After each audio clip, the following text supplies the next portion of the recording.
Right, everyone, this is my first YouTube live, so thank you for tuning in. I don't know if I'm going to have any technical problems because I've actually spent quite some time today just getting this to work. This is my first YouTube live. One thing I need to make sure I do is not have feedback from my laptop here, which has just got the chat up, so I can see if you have any questions, because obviously I need my screen so that I can actually do the editing.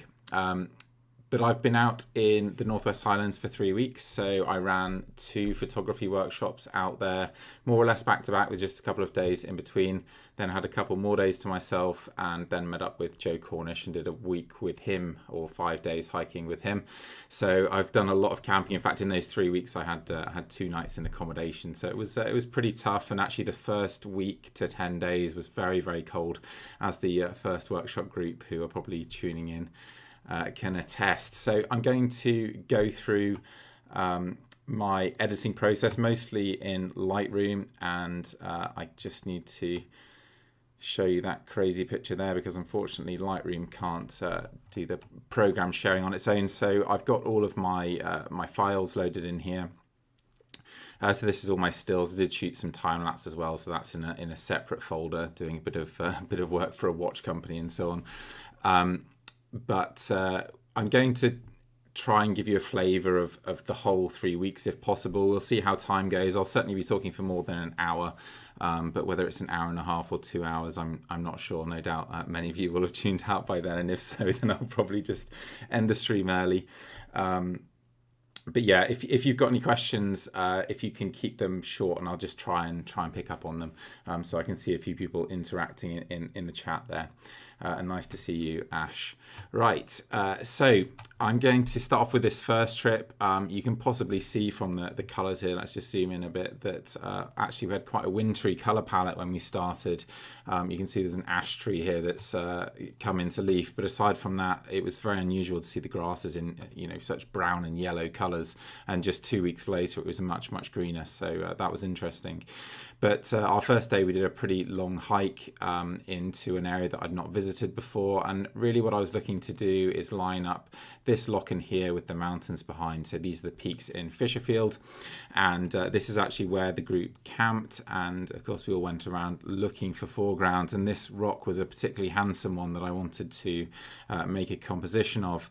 But as you can see, I wasn't entirely successful, and I'm not sure that any of these images will ultimately make the cut. Unfortunately, it's quite a dominant feature within the foreground here, and unfortunately, as I stepped back, the hill sort of fell away, so I couldn't get any further back than I actually was. Which is a little bit problematic. You can see compositionally I did experiment both with lighting, so you can see strong sunlight on the rock here, or half sunlight in this case, so that's a good thing to try. But I also tried shooting handheld above my head to try to get a higher perspective and separate the rock from the lock in there. But actually in doing so, I just created more space to the right hand side of the rock, so I'm not sure that was necessarily a good move. So I will just demonstrate quickly how I would edit something fairly simple like this. So mostly I'm repeating the kind of process that you can already find in my YouTube videos, where I basically try to tonally balance the image first. So using the highlights and shadow sliders in Lightroom, and then using contrast to bring back some of the contrast that is lost through using those 2 sliders. So what that will actually result in is an increase in saturation slightly, but also an improvement in micro contrast. A bit more texture is going to come through, and I think I've explained that in a bit more detail in some of my other videos. And then darken down the sky and add a bit of contrast. Now, quite often with these skies, I will add a lot of contrast, and then I'm actually setting the exposure based on what it looks like after the contrast is applied, because you can go quite extreme with this if you really want to and have it look quite natural. So a lot of that is down to personal taste. You might see some magenta starting to creep in, and I'll just see what that looks like on the Mac screen. Yeah, it's looking slightly magenta there too. I've got my Canon R5 daylight preset here. I actually created that myself using a color checker passport, so it's a custom profile, and in theory that should set the tint at 0, although with Canon cameras and Lightroom I usually find it's +5 to +10 kind of number. But I actually just want to make sure that it's slightly on the magenta side, if anything, with most of my images, which is why my preset actually takes it to +2. So that's actually pretty close to, as far as I would go with this, I'd probably darken down the sky a little more and lift up the brightness in the foreground here. And you can see that through using these tools, you can actually make these edits very quickly. So the problem shouldn't be the technical side, it should be the creative side. What do you need to do here? And one thing that is jumping out to me, you probably can't see it. So actually, let's just bring up this sidebar and zoom in a little bit more so you definitely can. You can see here that the rock is in focus, but the background on the left is not. And yet the background in the center is in focus, and it is in focus on the right too. So unfortunately what that is my wide angle lens, my 16-35, is out of alignment. So that's why you see this mushy left-hand side. I think it's kind of passable given the context of the image, but certainly not something to be proud of. The problem is when I send these lenses off to Canon, sometimes they fix them really well and other times they don't. And of course, it's quite expensive. So this was a different image, a hopeless attempt at an interesting bit of geology, but this is like a classic, I guess, beginner approach to composition in many ways. You know, you find an interesting subject and then you just slap it in the foreground. So this is one that I am absolutely going to reject. I do still shoot these images, sometimes for reference or just to try, just to be sure that what I think is on the surface an interesting subject isn't going to make a great photo. So again, that's the same kind of simple edits repeated, and you're going to see me do the same thing again and again. So this is how I work through my images. Incidentally, on the lighting, I'm just guessing that the shadowed or half lit one is going to be preferable. You can see the colors just mesh together better here. There's still a bit of side light on the rock, which is why I've chosen this one as opposed to the sunlit versions.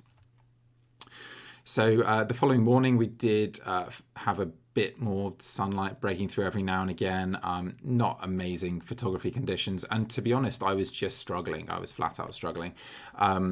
I was a little bit tired. I let my fitness slip a little bit, but also didn't sleep brilliantly, and I think I just kind of lost my compositional rhythm. So I wasn't finding it easy to find subjects, especially at the start of the trip. And it was certainly nice to photograph our campsite. So I mean, again, this is the same deal here. Very, very quick edits. Particularly with these kind of illustrative edits, I very rarely spend any meaningful time on them because I can just do it so quickly by eye to a point that I'm happy with. And that's, you know, again, a big reason for using these simple processes is that they can become fast. I've had plenty of people do tutorials with me over the last couple of months, and a lot of them say they don't have time to do complex edits. Well, you really don't need the time to do these kinds of edits. You just need the understanding.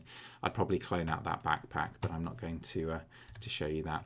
Incidentally, my rules for cloning are if it's transient then and small, then I'll get rid of it, particularly if it's something like a backpack where I could have just walked over there and moved the backpack out of the way. But anything permanent I won't, although occasionally I will warp things out of the edge of an image or something like that. When I am struggling for compositional ideas, I do, of course, explore the area, and sometimes I just shoot wider to see if I can create a panorama that's interesting. So you can see a whole load of frames here, some of which mesh together. They're partly reference shots as well, just so that when I come back, I know what's there. And I probably will come back to this place, actually, because I do think it has some potential, but we just didn't really have the light. I sort of think it's a kind of ordinary location that needs some side light to kind of sculpt the landscape a little bit, whereas there are some locations that are so spectacular they're going to look good in any light. But I mean, I can look at this and recognize the mountains and think, okay, well, it's kind of a mountainscape, get rid of some of that foreground, and maybe there's a panorama here to shoot at a high resolution. But if you look at this from a compositional standpoint, to me it doesn't really fit together very well, particularly because you have these two discrete bodies of water and this area of high ground between them, so it sort of splits the image in two. So the way I'd effectively framed it was to either shoot that or to try and shoot this, albeit from a different angle. So I think that's realistically the kind of direction I'll take it in future. Just have a look and see if anybody has asked any questions, but no, not yet, I don't think. Okay. I'll also look for water. Water is a really good thing to hunt around for, particularly in Scotland, because there's rock pools and lochans everywhere. But water has a great ability to tie compositions together, particularly when you get clear reflections like this, because it sort of echoes what's going on in the sky, in the ground. So certainly you could make a passable image out of this rock pool here. Again, I think with nice light this could actually be quite interesting, and because you've got this continuous foreground interest, it kind of gets over the fact that you've got this high ground splitting the two lochans here, and actually this one is obviously a lot more shaded in this particular shot. So maybe this could work. Maybe the foreground's still a little bit awkward, to be honest. But this is me trying and failing, and I try and fail quite a lot, particularly in new locations, before I've formed an idea of what I want from that place. And here you can see I'm just eliminating that foreground edge of the rock just to simplify further, which is another way that you can solve compositional problems, is just to try to cut things out. Really simple thought process, but it's certainly one that works for me. So a portrait version, again, still failing, but there you go. That's all part of the process. And then, of course, I did try to just shoot the lochan on its own, and it might well be something like this that I actually come back for in the end. Were this to have nice side light or any sort of light on the hills, I think this could be much more interesting. But as it is, the light is very flat, so the landscape, which is actually quite shapely, lacks any form at all. So yeah, just a nice reference shot. And here we've got the client setting off. So I try to take the odd hiking shot. I used to do it a lot more. Now I'm shooting videos, of course, for the vlogs on YouTube. So there will be vlogs from this trip, albeit I'm going to kind of skip through, I think, in that vlog these first few days until one of the images that I'll show you in a second. So this was a sort of construction that I thought would be quite interesting. You can see this hill coming in on the left is a little bit problematic, so I'm almost certainly shooting this with a view to cropping to 4x5, something like that. And I'm using these rather interesting rock formations just to break up the foreground and add a bit of an extra layer and a bit of extra texture and interest. But there were some lovely sweeping lines you can see coming here on the left, but unfortunately I didn't find a way to sort of create any continuity into the background, so it still feels a little bit disjointed. In fact, I think I'd come in like this, a bit tighter still, and that probably works better. Less dominant foreground. And again, just checking what I've got here, so I'm going to do the old highlights and shadows trick, darken that sky down a bit, add a bit of blue. Again, I talked about that in my dramatic image editing video. I very commonly add blue into cloudy skies because I prefer the sort of fresh look of those clouds. And a bit more contrast, and maybe this can take a bit more magenta, because you can see one of the problems with winter colours turning into summer colours is that the oranges and yellows, when they get a tint of greening, can start to look sort of like a dirty mustard colour. So sometimes actually in the spring I'll add a little bit more magenta just to warm them back to more of an orange, because I can find those colours get a little bit insipid. And I don't know what that is just there. Okay, that's a bit of moss. So that's the kind of distraction which I would leave in. I wouldn't clone that out, but I would certainly desaturate it just so that it doesn't draw the eye. So just take the life out of it a bit like that. Yeah, so I think, again, that's actually that's quite a nice image. Definitely compositionally it does work. I suspect I could have resolved this foreground a little bit better than I did, but maybe this image has some legs. It would be nice if it had a bit more light and form to it again. I think I did get some, we did get some light passing through here. You can just see bits of sunlight. Don't know which one of these to edit. Maybe we'll just have a get at this one. Yeah, I don't like the foreground here as much, but let's crop into this one just a little bit. Get rid of that upslope on the left, and actually, get rid of a bit of that right hand side too. And actually, this black moss at the bottom, not so good. Yeah, so actually that's a more scattered and broken foreground, and actually I probably prefer that now to the original image now that I've cropped it. So drag down those highlights and boost up those shadows, add some contrast, a little bit of magenta like the previous image, and yeah, add a bit of blue. So I know some of you will be watching and this is just like insanely fast and I'm looking like some sort of editing wizard or something. The point is that you can follow along with the thought process and look at visually what I'm doing rather than the actual tools that I'm using, because this is not really the format to learn how to edit images from a tools perspective. It's just going through the thought processes, and hopefully my videos on YouTube will already explain in some depth how to actually go through the process aspect of it, as well as explaining the thought processes behind what I'm doing. Yeah, so that's starting to come together quite nicely. But again, I mean, the sunlight there, yes, there is a tiny bit, but it's very soft, so it doesn't really liven up the landscape as I'd want it to. But otherwise, I actually think that this shot is well worth coming back to.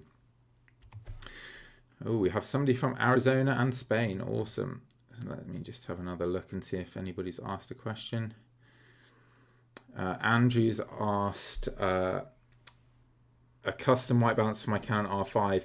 Yeah, so basically what you would do with a color checker is you would shoot it in daylight, in light that you consider to be absolutely neutral, and then that effectively takes into account the white balance. I don't know, it's kind of hard to explain, but basically if you're using a color checker, it should zero everything by default because that's almost the entire purpose of it. So hopefully that's clear.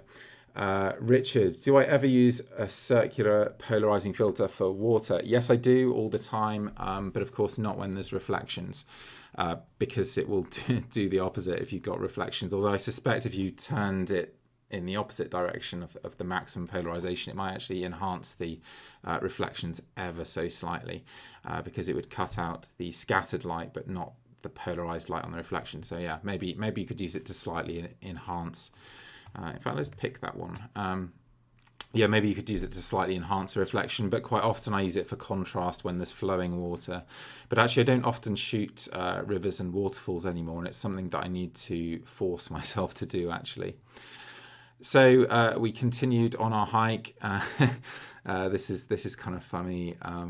Unfortunately, we were taking photos over here with the group, and we were shooting into this landscape here, and I wandered off with a few of them. We were only 200 meters off slope, but unfortunately one of these guys spotted me over here, which of course I wasn't, and then wandered all the way down into this corrie, which yeah, so they kind of suffered for that little error. I suppose it was my fault really, but yeah, this is them on their way up.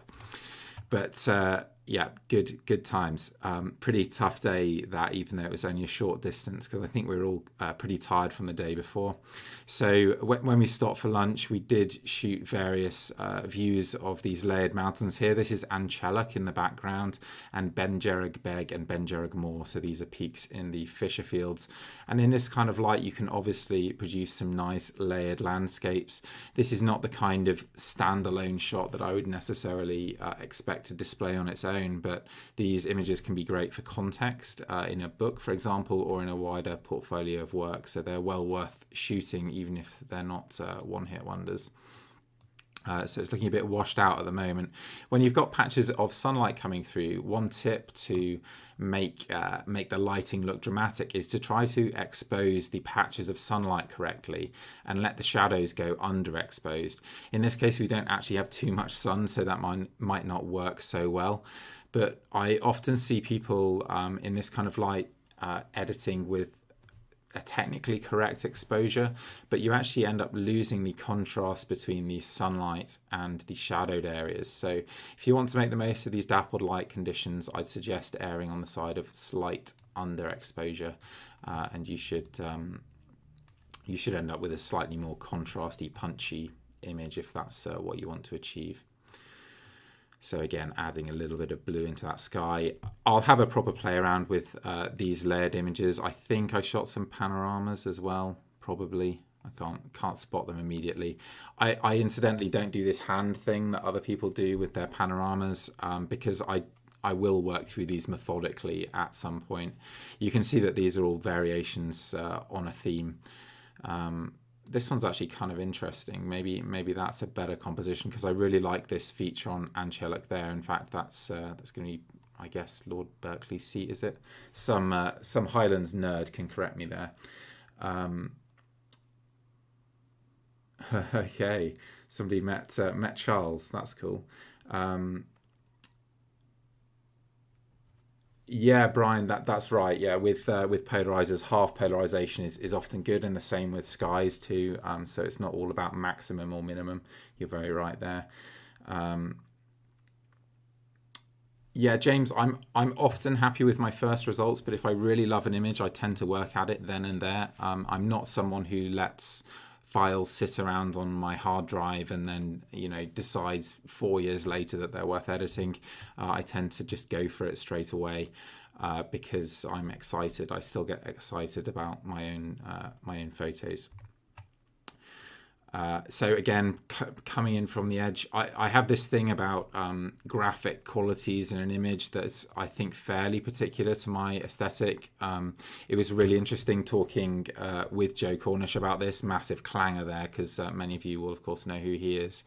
But he is much more experimental when it comes to how he structures compositions, whereas I am a lot more rigid in the kind of graphic qualities and simplicity that I look for, which is actually limiting, and I think I can learn from Joe's approach to an extent there. Yeah, so I think this one's quite interesting. I think the shapes balance nicely, and I like these two lock-ons at the bottom and the way they relate to the peak at the top here. So yeah, that's kind of an interesting shot. I won't spend too much time on it because I'm sure you guys want to see epic sunsets and so on, which we do have. So these images here are now up on the hill that we walked onto. So this is me taking a reference photo and nothing else, because this is Ben Ari Char. So there's a video of me from last summer on this mountain, but I was interested in coming up here to align these lock-ons with the mountain and then look for a foreground, which I didn't really find, to be honest. I looked a lot when I came back here 2 weeks later, but I'll keep trying because I do think that's an interesting arrangement of mountains. And this here really is a reference shot. You can see these amazing grasses and the mosses growing between them create this fantastic pattern. So actually, when I did return here 2 weeks later, I spent a lot more time finding these perfect patterns of grass, but unfortunately then didn't get the light to shoot Angelic here through these two Ben Gerrig peaks. So that's again a reference shot, and here another reference shot. You can certainly make nice images in this light, and of course if I were only coming here once, then I might shoot this properly, but here I'm just trying to create references for what exists. And I would really recommend that you do that yourself. So this, I think, I could swear I shot more versions of that, maybe later. Yeah, so here I've got a wide panorama, which again I won't stitch, but it's of the same kind of scene that I've just shown you. I'm now going to scroll through and see if I did shoot that. Yeah, okay, here we go. Here's this layered landscape. So this is looking into the Phanex. So this is a telephoto view, but what really interested me was the layering here, and it layers in two ways. One through the atmospheric haze, so the contrast is lost as you go into the distance, but also you see sunlight in some areas and not others, so you get this warm, cold effect. And I know that this kind of flat image is going to handle contrast very well. So I'm partly shooting this with a mind to the edit. And you can see as I add contrast here, everything starts to get a bit purple. So I have to be very careful with that tint there, that I don't make it look purple. So let's just set that at true 0. And rather than using highlights and shadows here, I'm actually just going to drag a gradient over the sky and add some contrast as I do. And remember, we want the haze because that gives us a sense of depth. So okay, add contrast, but don't go crazy. And certainly if you start to add warmth, then you start to lose that sense of depth. You can see that mountain sort of starts to come forward. So it's quite important regularly to maintain haze and also maintain the color cast that haze introduces. Okay, I'm going to have another go at adding contrast to this sky here, and this cloud on top is obviously now oppressively dark, and that's okay because I'm actually editing looking at what's happening here, because I'm already thinking about a crop, because of course that lock-in at the bottom is distracting, and very often I shoot portraits to crop to 4:5, so something like that I think is really looking quite nice. And it may be that I slightly warm at this point, and you can see I don't have any blacks or whites, so I'm going to have a play with doing that in Lightroom. Usually I would do this step in Photoshop just because it has a bit more control, but for brevity here we'll just use the Lightroom control. Yeah, so that's looking pretty good, and actually I still want to keep that sky nice and cool. So let's leave it like that. And that's the kind of image that that I would definitely like to put in a portfolio alongside more grand landscapes, because I think this tells a completely different story to those more fantastical views, which we'll see in a second. I should say that the reason I'm going to Fisherfield obsessively at the moment is because I'm producing a book on the area. And so what you're seeing here is me very thoroughly trying to pursue that goal. So it's not an attempt to go and achieve these single image bangers that are going to do well on social media. There is an element of me wanting to build a portfolio of work that shows variety and tells the story of the landscape. And that's one thing that I regularly say to people on workshops, is that if you can work with a project in mind, then it can be a really enjoyable and productive way of working. I think social media, unfortunately, creates the idea that you should just obsessively pursue these amazing moments of light. So I'm skipping through a few here. This kind of idea, interlocking layers of crags, I think it works okay. I think it needs the kind of light separation that we saw in the other images to really sing. And this is the kind of idea that I might come back to another time. So here's our camp on night 2. And let's not focus too much on that, because I'm pretty sure I've got some epic tent shots in here. Now this is a foreground that I really did love, and we're going to see this shot a bit later actually. It can be really difficult with these scree slopes to find the kind of graphic qualities that I look for in images, or even patches of rocks. This isn't really a scree slope. Because I'm often looking for separation, so separation between the rocks, in this case separated by some moss. But also interestingly shaped rocks. And to me, this rock here in particular, it has a bit of dynamism to it, some diagonal qualities to it that are sort of echoed by this second rock. And so the foreground for me here works fairly well, even though it's not necessarily ordered. And you can see the background's out of focus maybe, but that's just an exposure bracket. So I could edit these. In fact, let's do that quickly with this one, just so you can see that same process again, because nothing is changing, and you will see a lot of my edits, even with really quite dramatic light, still follow this same process. Sometimes I change the order that I'm actually making the changes in, but it's still more or less all the same edits. This foreground looks slightly green to me, but I guess that's the moss, but the sky looks a little bit magenta, so I'm actually going to go back into this grad edit here, and I'm going to bring some green in just to make sure that doesn't get too purple, and then maybe add a bit more contrast still. And then do the 4:5 crop, because I just find 2:3 verticals to be very narrow now. I think that is the influence of photographers like Joe Cornish and David Ward, because I used to be quite happy with vertical 2:3s. Now they look almost painfully narrow to my eye. Yeah, so that's a nice image, and again, actually, if I didn't have the opportunity to go back, I would probably be happy working with this and the correctly focused for the background version as well. And you can see there's a nice landscape alternative to it here. Okay, so that evening we had some bits of cloud roll in, and I shot some abstracts. Let's see if we've got one here that's particularly nice. Maybe nothing's actually jumping out at me. Some of these angelic ones will work quite well. This is kind of just a matter of working with contrast and seeing how they come out. I actually like this wider view, and I'm wondering if I could have done better with that. Certainly underexposed, but I regularly do underexpose now, sometimes intentionally, just to make sure that I don't get caught out by intensely colourful highlights.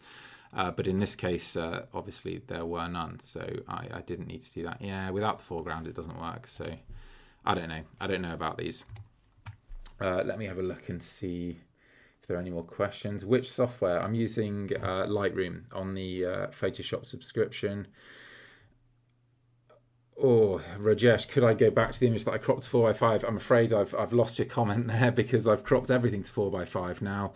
But usually I crop to 4:5 for the graphic qualities of the image and also to slow the eye down. So I have a sense that when you have a narrow format, you will read quickly left to right in the example of a landscape panorama. And a vertical, you would read quickly top to bottom. Whereas a square image, you don't know where to go, so you kind of explore it. So I would call that the slowest of the formats. It's the most graphic of the formats, but often I want some happy in between. And for me, that tends to be 3:2 landscape and 4:5 portrait. I think there's probably a shot amongst these crags in Ben Lair here that's going to work out quite well. I like the warmer white in the foreground versus the colder white in the background, and just a little bit of contrast will obviously bring that to life. So maybe a bit of warming this time because we do have a lot of blue in the shadows, so I can get away with a warmer white balance. You will have noticed that in most of the previous edits that I've done, I haven't actually touched the main white balance. I've kept it at that 5,500 number, and often I find that works for me because I want to capture that natural color of the light. But in this case, the shadows were getting a bit too blue as I added contrast. So that's one that I might crop, but to be honest, I probably need to hunt through each of these and consider the different ways that they might be cropped to form a stronger composition. And this is much better, actually, this one of Angelic. Yeah, I really like that, but I've kind of had a little play, and I won't do any more of these similar cloudy images. So I did get some shots of the tent as this rather amazing cloud was rolling over Evasion, and this was still just day 2, so I'm still trying to get my mojo. Oh, here's an interesting one. In terms of composition, it's not easy to just jump straight back in the saddle if you haven't shot for months and months, and maybe that's my fault for not practicing more, but it's hard to get excited about the Bath landscape, which is where I actually live, when I can go to the Highlands backpacking. So yeah, that's very much my pursuit, and maybe I should get out with the camera and practice a bit more. Well, this one I'm probably going to try to a 4:5 because I want it to be narrower. You can see I'm cropping in quite heavily here. Sometimes I shoot these kind of abstract images with a view to cropping, so I will shoot wider in the knowledge that the resolution is just crazy anyway with these files. People really do obsess far too much about that. Again, this one's starting to look very slightly magenta, so I'd just put in a tiny bit of green.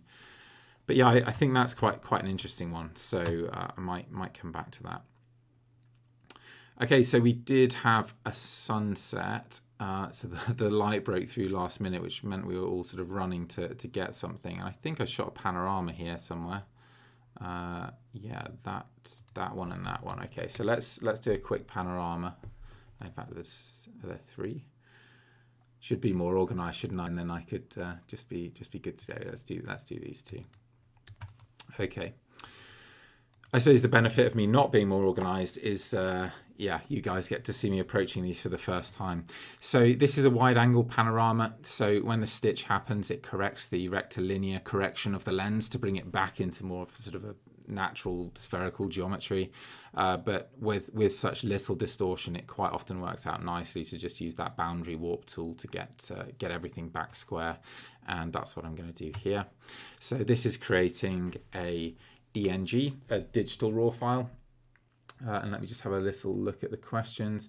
Do I do much focus stacking? That's from Jonathan. Yes, I do, especially now because I've started to shoot a little bit more at 24mm, in part because I'm quite enjoying the 24 to 105 RF lens, and my wide angle is non-native to the RF mount. I'm shooting on a Canon R5 now, and whilst I've been lugging the 16-35 around with me, it does have that problem with the focal plane that I showed you earlier, where the left side of the image at infinity can sometimes be soft.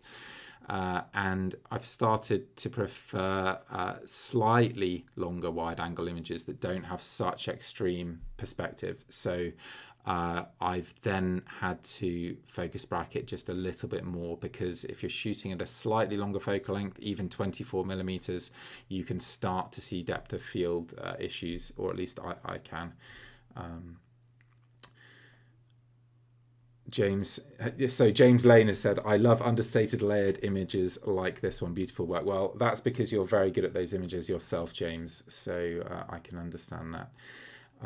Yeah, do check out James Lane's work. He's on Instagram. He doesn't have a big following, but I really love seeing his work. He's got a unique aesthetic, so I'd do seek him out. Yeah, the 5x4 crop is a trend that is spreading. Influencer social media.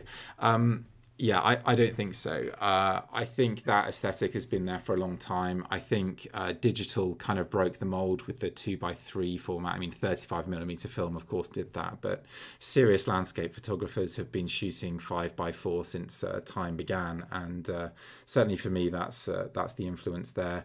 But I do think it's worth recognizing what formats can do for you, because they can certainly make a big difference to how an image is read, how you experience it, how much time you spend with it.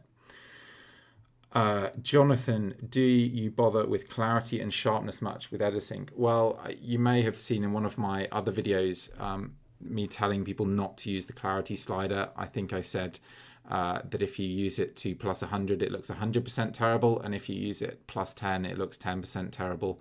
I really strongly don't recommend using the clarity slider unless you're very careful and know exactly what you're introducing to your images.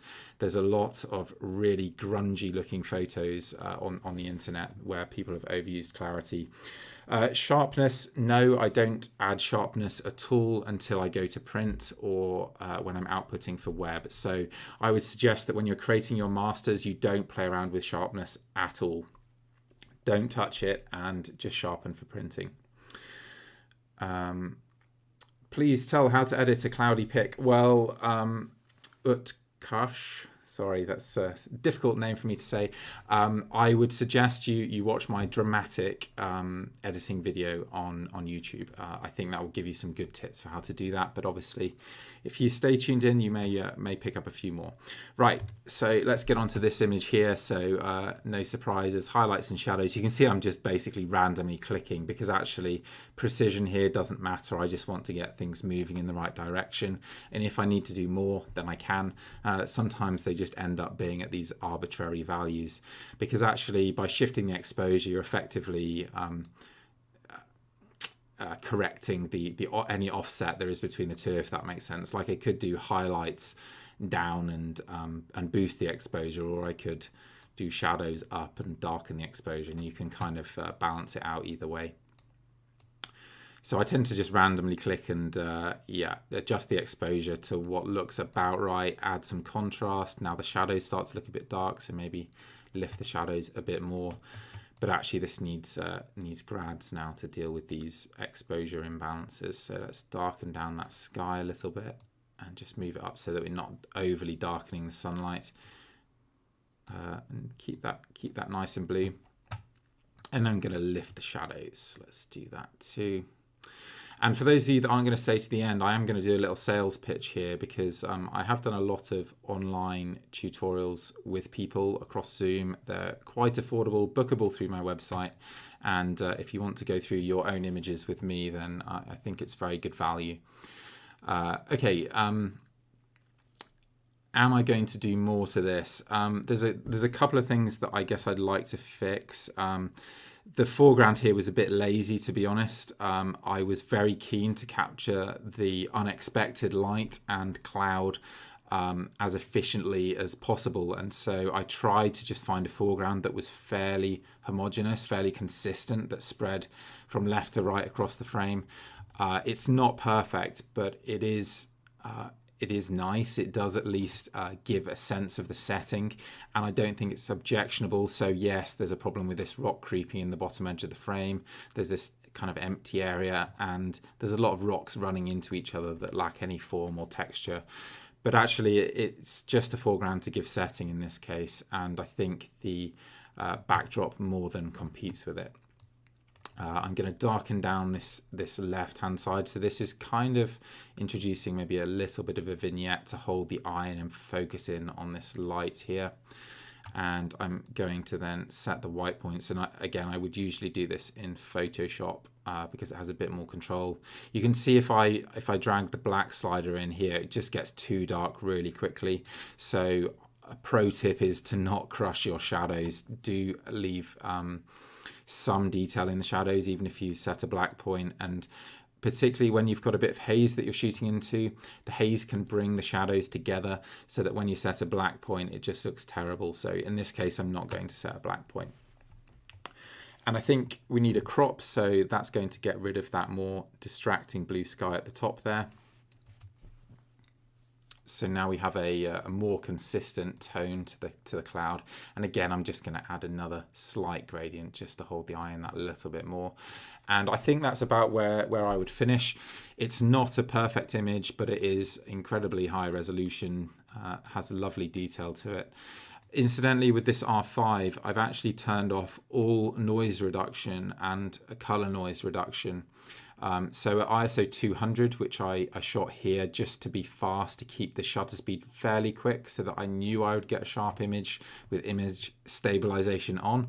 I was at ISO 200, so you can start to see a little bit of noise just creeping in. But the reason I turned the color noise setting off is that it does actually remove some of the real color detail that the R5 can capture. And if you've got a really recent digital camera, you might want to consider whether that color noise adjustment, particularly on ISO 100 images, is actually beneficial. Okay, so pretty happy with that one. Yeah, maybe the foreground, looking at it as a thumbnail, maybe the foreground's a little bit too dominant there. But yeah, still quite like that. Then with the cloud swooping in over evasion, I tried to just shoot some abstracts of the peak disappearing, and you can very quickly look through these, in my opinion, and pick out favorites. So this one's interesting because it separates two portions of the mountain with this sort of vein of cloud running through there. So there's certainly some interest there. That one has potential. And then every other one after that is worse, until maybe this one here. So here I'm playing around with the idea of negative space, so putting the mountain at the bottom of the frame and putting this vast expanse of cloud to the top left. Yeah, you get this sense of the peak emerging through the clouds then. So I think both of those ideas have some merit. I don't know whether I'll end up using either of them, but they're certainly interesting. And again, for context, they're good. Okay, so we then went up evasion, and we were going to have a great sunset. That was pretty evident. And when the sun was coming down, the contrast was so intense, I thought I would just play around and see what the lock looked like if I just exposed for the highlights. So I'm just literally taking snaps here to see how the textures work out and so on. I think they're too busy, to be honest. I mean, this is just absolutely insane, all this detail in the water here and all its color fringing and so on, which actually Lightroom has corrected beautifully. And here you've just got a lot of light bleeding around the edges. Yeah, and okay, I've underexposed it and solved that problem, but I mean it's really not up to much. So it's always worth experimenting with these things, and of course you could create an image which has a degree of mystery to it, maybe by abstracting, doing something like this, maybe even leaving it off center. It will make people wonder at first glance what on earth they're looking at, and actually now that I do look at that, I kind of like the idea of it. So it can be worth playing around even in hopeless lighting conditions or seemingly hopeless lighting conditions. But yeah, I'm not sure that any of those are any great shakes. So for those of you that did watch my video from last year, this is the same mountain that I got an absolutely sensational sunset on, but I've actually been spoilt on this mountain many times. It's one of my favourite places to go with groups, because not only is it immensely hard to get to, and people have to suffer for their art, which I actually quite like, the views are second to none, pretty much 360-degree mountain views with enormous photographic potential. So I'm mostly just taking snapshots here as the sun's coming down, waiting for the light to improve. Here you can see a couple of the guys. That's Simon and Richard perched on a ledge, photographing the scene, in fact, that I'm about to photograph, because I did actually have one shot that I really wanted to do in perfect side light, and that's annoying that I've zoomed in there, and particularly in May, June kind of time, because these crags get lit up by the setting sun, so the sun gets just far enough north to bring side light to the crags, and that's what we're going to focus on here. So this is the scene here shot as a panorama, but I think I shot it as a single frame as the light improves. And yeah, okay, so this is roughly the scene that I'm photographing. Obviously this is an utterly spectacular landscape, especially by Scottish standards. I mean, the Scottish landscape is spectacular, but there are not many scenes like this at all in the country, I have to say. So here you've got the mountains of Torridon perched on top the ramparts of Benlair, and this is Gormloch Moor here at the bottom, and Slioch, the spear, on the left here. So I shot this as a wider panorama, and I guess we'll have a look through the later shots first. Okay, so this is the last panorama I shot, so let's have a look at that. And this is an absolute disaster, hooray. Okay, so this is one panorama that isn't going to work. What has gone on here? So the center of the image is completely sharp. This is blurred diagonally, like that. And that's blurred like that. I don't know. I think that's an image stabilizer problem, actually, because this was shot on a tripod, so there's just no, it was still. That's really annoying. Okay, well, hopefully hopefully I have a set here that is that's still sharp. Let's check this one. I can already see this is oh god, okay. I mean, at least I've got my single frame here that is going to work out well if my panoramas don't. What about this one? Okay, that looks good. How embarrassing. Okay, this one is sharp. Excellent. Okay, so that one looks sharp. That one looks sharp. Yeah, so I think, I don't know. I can only assume that that's an image stabilizer problem, because I don't see why I'd get the same repeated problem on that set of images. But anyway, I do have one good set, albeit in slightly more golden light, but also more intense light. So let's merge that into a panorama. What are the questions we've got now? Yeah, okay, so questions about gear. So I'm using a Canon R5, and I'm using a 24-105 RF lens mostly.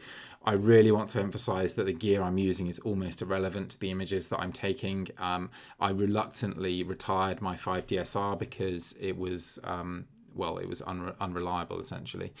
But I could have shot these images on a Canon 6D and you know, I don't know, if you can spend 500 quid on a camera, or $500 even, you would be able to produce images of this standard, if not maybe of this resolution.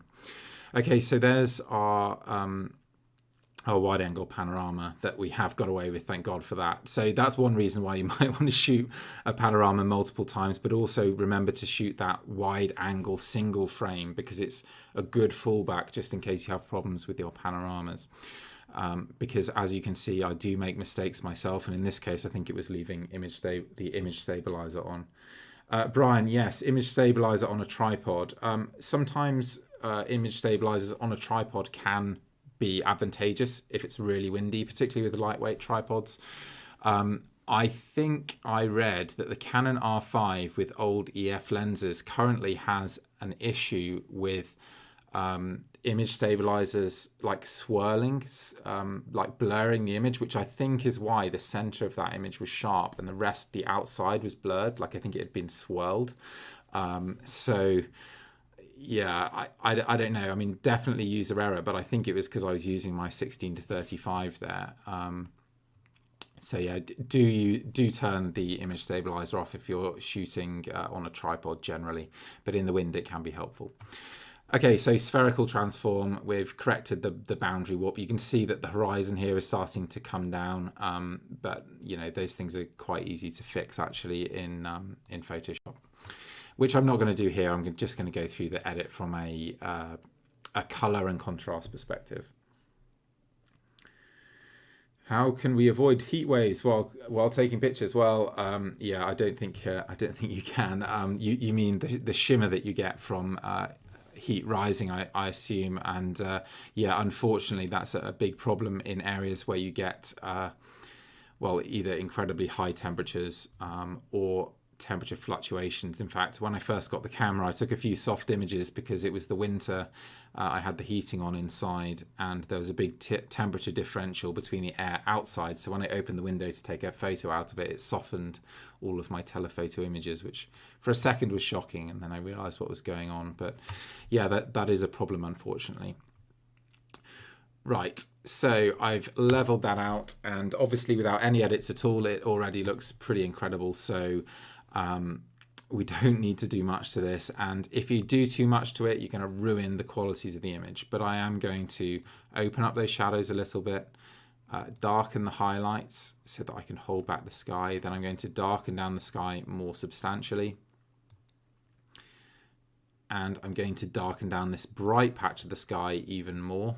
So I'm just painting loosely in here, and I don't need to be too precise because the change I'm making is going to be really tiny, so you're not going to see the edge of where that brush is, which is another tip. If you don't want to spend forever masking, just make small changes. Then I'm going to drag a grad up here, roughly following where the brightness is or lack of it in the foreground here, and I'm going to lift the brightness of the foreground a little bit. I'm going to add some contrast now, and you can see we need to be a little bit careful with the contrast because, okay, it looks more and more dramatic, but we start to lose that shadow detail and the colors look ridiculous pretty quickly. So less is more in this case. And we've got a few problems. So there's going to be a vlog about this image and how I shot it, presumably where I'm going to tell you how to shoot panoramas and then obviously leave image stabilizer on. So watch out for that one. But you can try to deal with this foreground by like walking onto the edge of this rock here, but I didn't want to die. As I've got a little bit older, I've started to become a bit more cautious. And so I felt like I'd gone close enough to the edge here because it's, well, I think 600-700 meter drop off this cliff. So yeah, far enough. But that does mean I had a few more foreground distractions, which I'm now going to edit to reduce the problems they're causing. So as I darken down this cliff on the left here, you can possibly see it starts to take on a more mustardy color. So if we just zoom in here, it's kind of unpleasant color to the rock. If we compare that to the rock in the back here, it's got this pinky orangey look. So what I want to do is actually restore that kind of color to the rock. So I'm going to add a bit of magenta to do that. And as I do that, you can see that the rock takes on this more orangey appearance. It's got a much nicer color to it. I might even just take a little bit of saturation out of it as well. And now you can see we're actually more or less color matching the hills in the background. And I think that that's now a lot less distracting. We've got some really dark tones creeping in the foreground here. This might be a time where you can actually use the range masking tools to more precisely mask this area, but I'm just going to give a go with just a very quick and loose brush there, and again half a stop, so we're just opening out a little bit, helping it on its way. And then you can see that it's got this very strong blue color, so we can either desaturate or we can add a bit of warmth to it, or a combination of both. And then I feel like I've now fixed that foreground. So yes, it's still there. I know the rock is slightly distracting, but honestly, it's not a big issue in the context of the wider image. And it's the kind of compromise that I'm quite happy to make at this stage. And I'm really happy with this photo. It's actually a reshoot of an image that I have on my website. There it is. So I never got on with this image because the color palette just never meshed together for me. I think it's actually partly these summer greens. So maybe actually having the more wintry colors so late on in May was actually favorable because it's allowed for a much more consistent color palette. And I'm really, really pleased to have reshot that image because I do think it's really very nice indeed. And this is the kind of marquee image that I would love to make sort of the centerpiece of any future book on this area. Okay, so how am I doing for time? Wow, I'm an hour in and I still have 76 people watching. You guys can certainly cope with some droning on. Do heckle me if this is getting mega boring. I noticed a lot of your images are shot in f8. Okay. So I have started shooting more at f8 just to kind of challenge myself and try and get the most sharpness out of the image as possible. I wouldn't recommend doing that as a beginner, and I probably shouldn't be doing it as much as I was on this trip myself. Because it does create depth of field issues. However, if you're shooting distant landscapes, I don't know. Yeah, so I shot this at f8. You can see there is no close foreground, and it's going to take a while to load now, isn't it?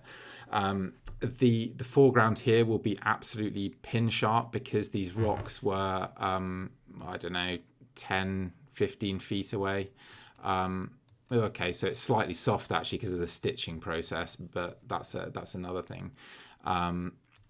So the foreground is definitely sharp were it not for the stitching process, and the background is too. So if you've got distant foreground subjects and you're shooting at a fairly wide angle, you can shoot at f8 and you won't have any depth of field issues anyway. And the same with telephoto images. So that also will allow you to achieve a higher shutter speed, which will then help you achieve a sharper image, particularly if it's windy. But even with close foregrounds now, I have started to do some focus bracketing at f8 just to get ridiculously sharp images, which is completely unnecessary, and I don't recommend anybody else doing it.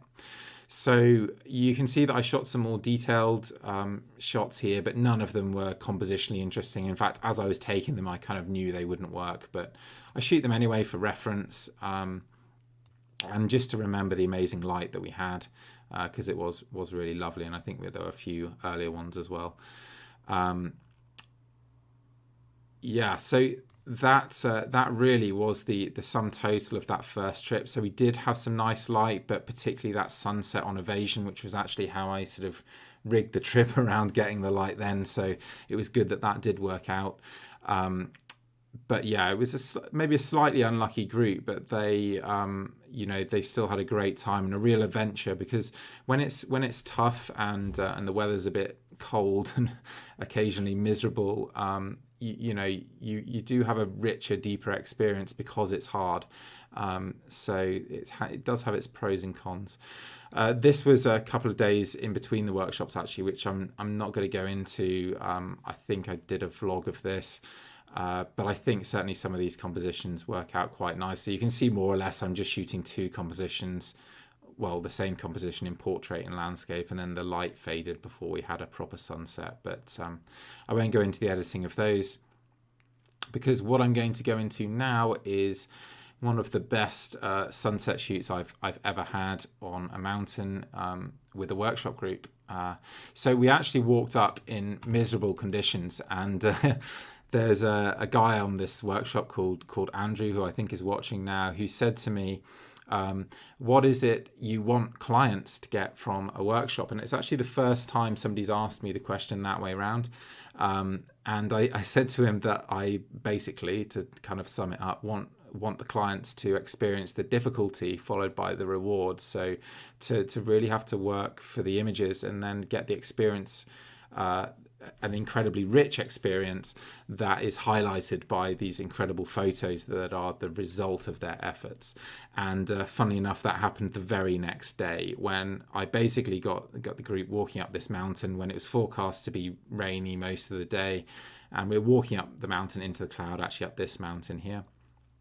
And really didn't take any photos at all on the way up.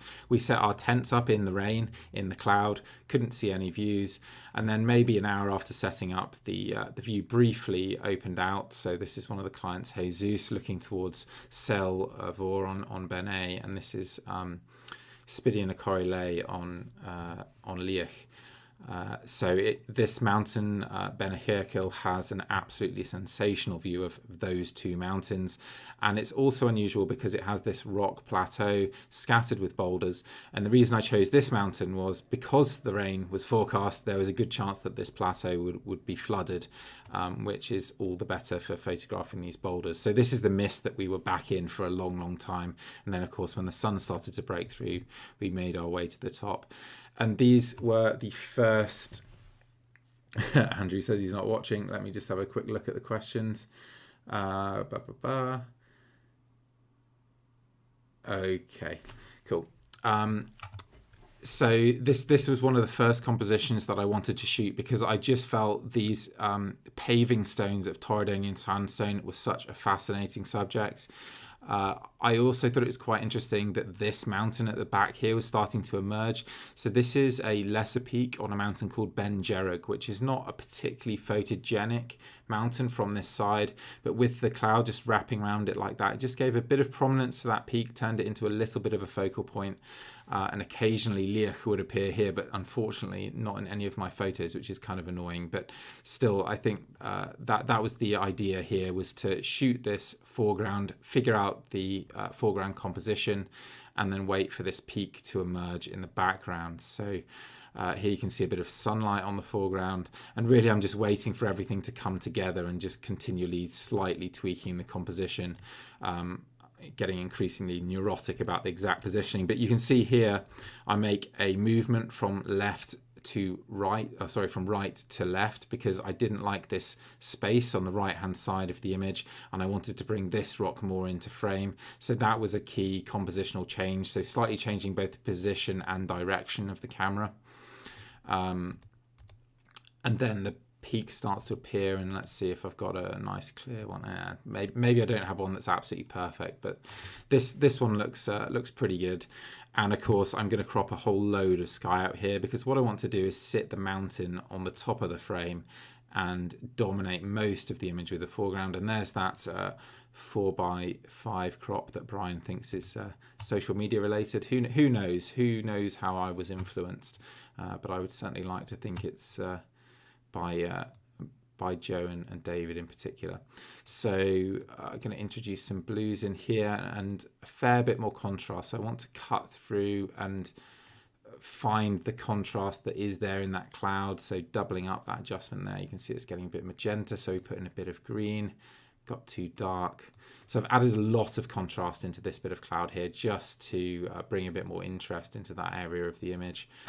And our foreground actually looks pretty good as is. Maybe the entire image is a little bit underexposed currently. And we can do a bit of this highlights and shadows stuff in particular just to open up that foreground. And I'm now going to just add a bit more contrast to the foreground just to see what it looks like, maybe brighten it up again. And yeah, I think that's pretty interesting. One thing that doesn't work brilliantly here is the lack of colour in the sky compared to the richness of the foreground.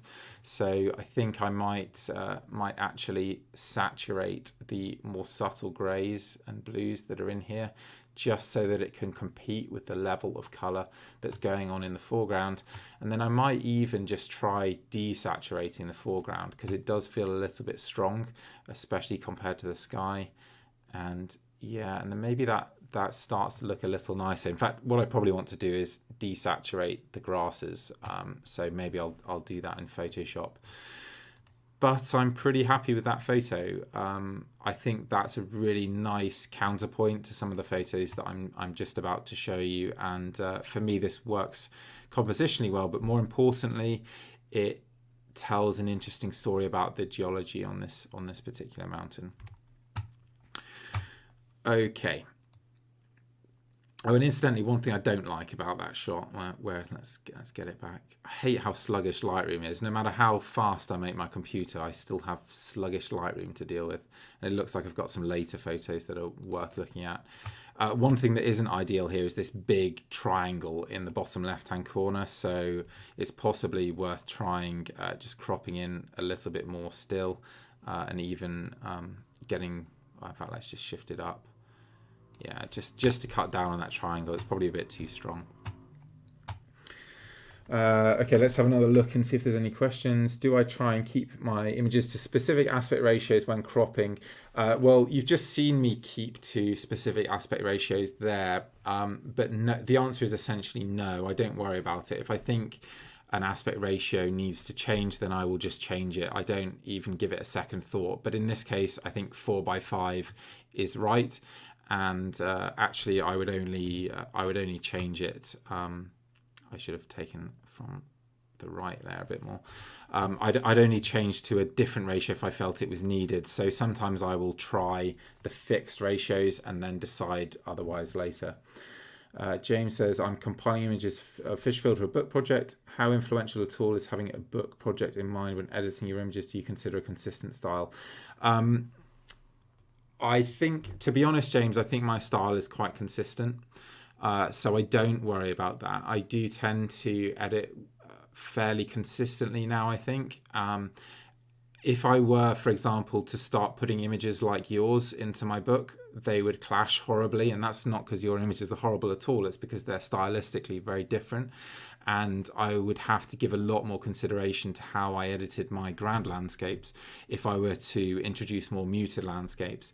But one way around that in the case of a book is to use sequencing to get away from that. So for those of you that own my Northwest book, you'll notice that the first image is a bright pink sunrise from the top of Stack Poly. Lots of people think I made that image first because it was my favorite. I actually made it first because it didn't sequence with anything else. So that's the way I would think about it in the context of a book. Glad I went back to the large rock and cropped. Well, yes, well, you've got a good eye, Alan. What can I say? Okay, so now the cloud starts to open out, and this is when I start to get ridiculously excited. And then, like many of you, no doubt, don't do a great job of composition initially because I'm just excited to shoot. I did have the complexity of clients, of course, and there's a degree to which I shoot and a degree to which I help clients and a degree to which I move out of clients' ways because I'm casting shadows. So there was a difficulty shooting this scene in particular in that the sun was more or less behind us. So you might start to see shadows of people creeping on the left-hand side of the image in particular. So it wasn't like I could just wander forward because there was everybody shooting a comparable scene in this particular case because it was such a beautiful thing to see. So this is the cloud breaking up over Ben A and the triple buttress just starting to emerge there. It was just an incredibly beautiful thing to see, as you can see here. And I kind of wish at this point I'd nailed the composition because I do think that's interesting, the way the cloud is peeling off there. But this is when I got in close and started to get something that I was quite happy with. And you can see that the cloud here is still pretty fantastic. So I haven't really missed out on much. And I'm now just going to have a look and see which of these might work the best. So I think this one is pretty good because I've just tilted down, but I'm just looking at this cloud actually. I think that cloud in the reflection there is really beautiful. So I am going to forget about that last one, I think, and pick from these two. And I will just check sharpness here. Yeah, and we're absolutely pin sharp, which is great because this is definite portfolio image. So an obvious thing for me to do here is crop out this rock on the right. So I'm going to, before I even edit, I'm just going to crop any obvious distractions. So for me, it's better to have this rock clipping the edge of the frame than it is to have that black emergence in the reflection there. So that's the crop on the left. And as a result, I definitely have to crop in on the right and maybe I'll crop, I think that's a client shadow there. In fact, there's another one there, which I might deal with that in Photoshop some clever way, but I'm not going to show you guys that. Right. So I think the framing now is where I want it to be, and this is a case where I might try a 4:5 crop, but that to me looks too square. So here I am going to do an unconventional crop, which you'll be very happy to see if you were curious as to whether I was doing that. Okay, so crush the highlights because we want to bring the contrast back into the cloud, see that detail and depth that's there, and boost the shadows. And we're a bit underexposed still, so let's boost the overall exposure and darken the highlights even more. I'm then going to drag a gradient filter over the top of the image to hold back the highlights even more. So essentially this whole process, all I'm really doing is rebalancing the tones in the image. And then I'm going to add a bit of contrast. And as I do, we've got as much color as we could possibly want there, to be honest. You can see how easily with this contrast, the colors become really quite wacky. So if I were to add more contrast here, particularly with these stones and the blues, I think I would actually desaturate the foreground to counteract that saturation that the contrast tool is adding. A second gradient over the top of the sky, again to darken, and let's add some more contrast in there because I do want to keep the highlights in the cloud, but I want to reveal some of those amazing cloud structures. And one of the reasons that people will use clarity is to bring in contrast. So let me just show you that quickly. So I'm going to paint in here and I'm going to use clarity, and you're going to see the texture come into the cloud, and there's now this texture slider as well, and that does a kind of similar job. But when I do that kind of thing myself, I mean, firstly, if I do it, I'll do it very subtly, but I start to see this sort of weird textural look to it when clarity or texture is used, even on an ideal subject like this cloud. And so I actually far prefer not to use those two adjustments. So I'm going to turn those off, and instead I'm going to use contrast. And you can see here it adds a lot of color when I do that. So I need to take that color out. So I'm going to desaturate, and maybe it's got a little bit too dark. So I'm going to brighten the exposure. But what we've done here is we have added texture, but we've added it through contrast, not through adding halos to all of these finer details.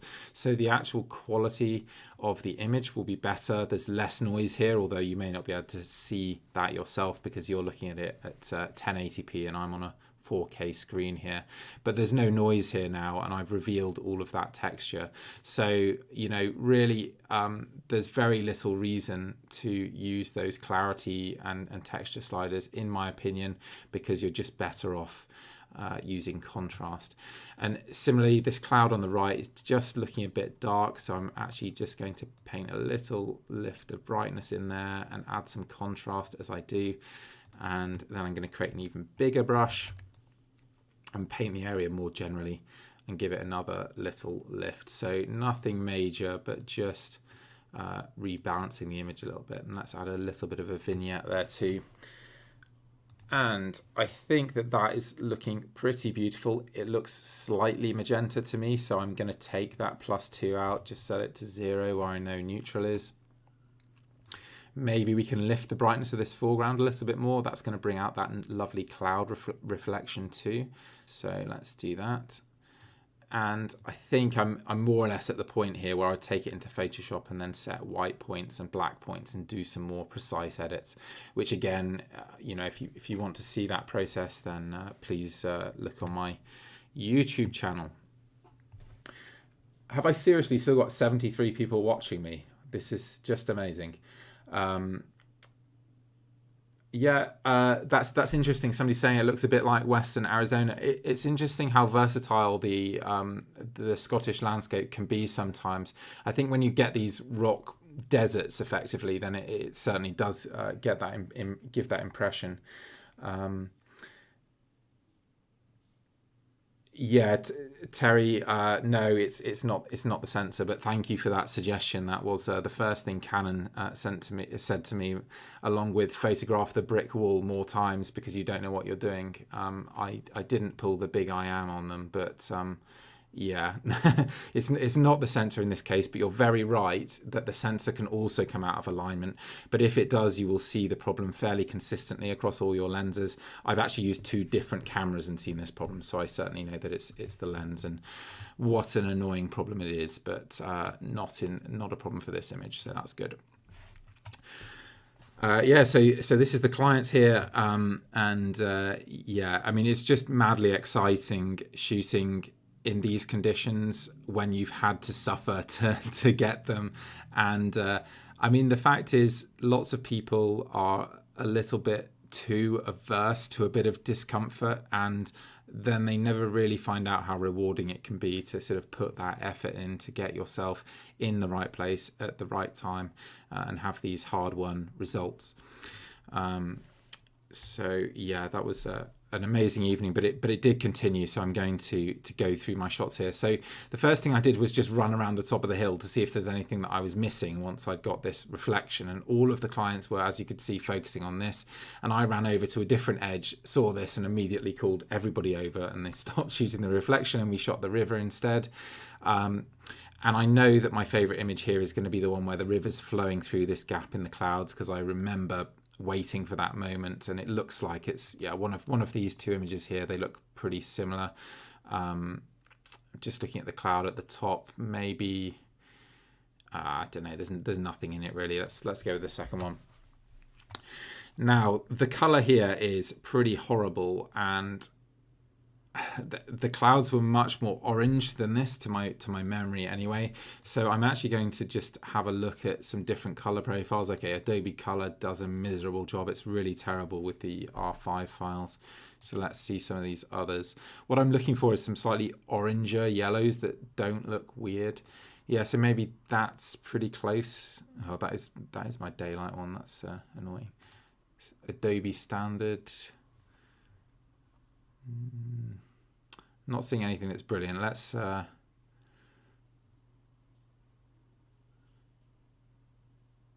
going to try portrait, because I think that's closer to the hue that I want in the yellows. You can see these problems with intense colors in particular, and particularly with new cameras before Adobe sorted out their profile. In this case, I'm going to add some magenta to get these yellows to where I want them to be, in the more of the sort of peachy, orangey color, because that was just a really unpleasant yellow. And actually, I don't like yellow as a color. I don't like mustard yellow in particular. So when greens start to creep into yellows or blacks and it starts to look a bit dirty, I find it quite an unpleasant color to look at. So that's a very particular thing that I have. So this cloud on top is a little bit too bright for the rest of the image. So I'm just going to start by darkening that down. And then I'm going to lift the whole exposure a little bit, add a bit of contrast, slightly desaturate, because we don't need all of that color. It's just a bit too wild. And then I'm going to see if I can bring out the river just a little bit more. So we don't need to go crazy here. And obviously the shortcut is the clarity slider, but then it looks like you've applied a load of clarity. So instead I'm going to do it with contrast. So if we apply a load of contrast, you can hopefully see that this no longer tone matches the area of haze where I haven't applied the contrast. So I'm going to boost the exposure until it does, roughly. And that's roughly the kind of thought process I will use to make my adjustment to bring out the river here. So let's delete that adjustment, and instead I'm going to just add a load of contrast, add a bit of exposure. I'm going to reduce the saturation too when I do this, because I don't want it to overly saturate the top there. So I slightly over boosted the exposure. Let's go back. And then hopefully when we paint this in, it's not actually doing as much as it should. What I'm actually trying to do here is lift the brightness of the river without darkening the haze, which you can see I am currently doing. So I should be able to just push this up until it has the right effect. Okay, so we're going to have to deal with this in 2 parts, because this top portion has now got a glow to it because the haze is effectively lighter. So we're going to just erase that area there. and actually I probably don't need to bring it out in that area. So let's delete that adjustment and then bring it back in, and you can see that that's now just brought out the river. It's now a really prominent feature, but I've not gone crazy, and I think that's, you know, I'm not gonna do too much more than that. So I don't want to add that contrast, but I do want to slightly boost the brightness in the foreground, maybe. I don't know. I want a bit more color. And that's I really love that photo. It's very, very simple, but quite unusual. Again, a good contextual image, but it does kind of work on its own as well. There's maybe an argument for cropping the top edge of the cloud here, because that creates the idea that the river disappears into the cloud. So that's maybe a creative idea that's worth pursuing. And equally, the river flows nicely down through here, but then kind of takes a horizontal path out of the frame. You could look at a crop like that. Yeah, maybe that works. But I'll have a bit of a play with that. But what an exciting scene that is to shoot. And I'd take a similar approach with the edit to this, although the colours have started out much nicer. This to me is just a simple panorama, something like this.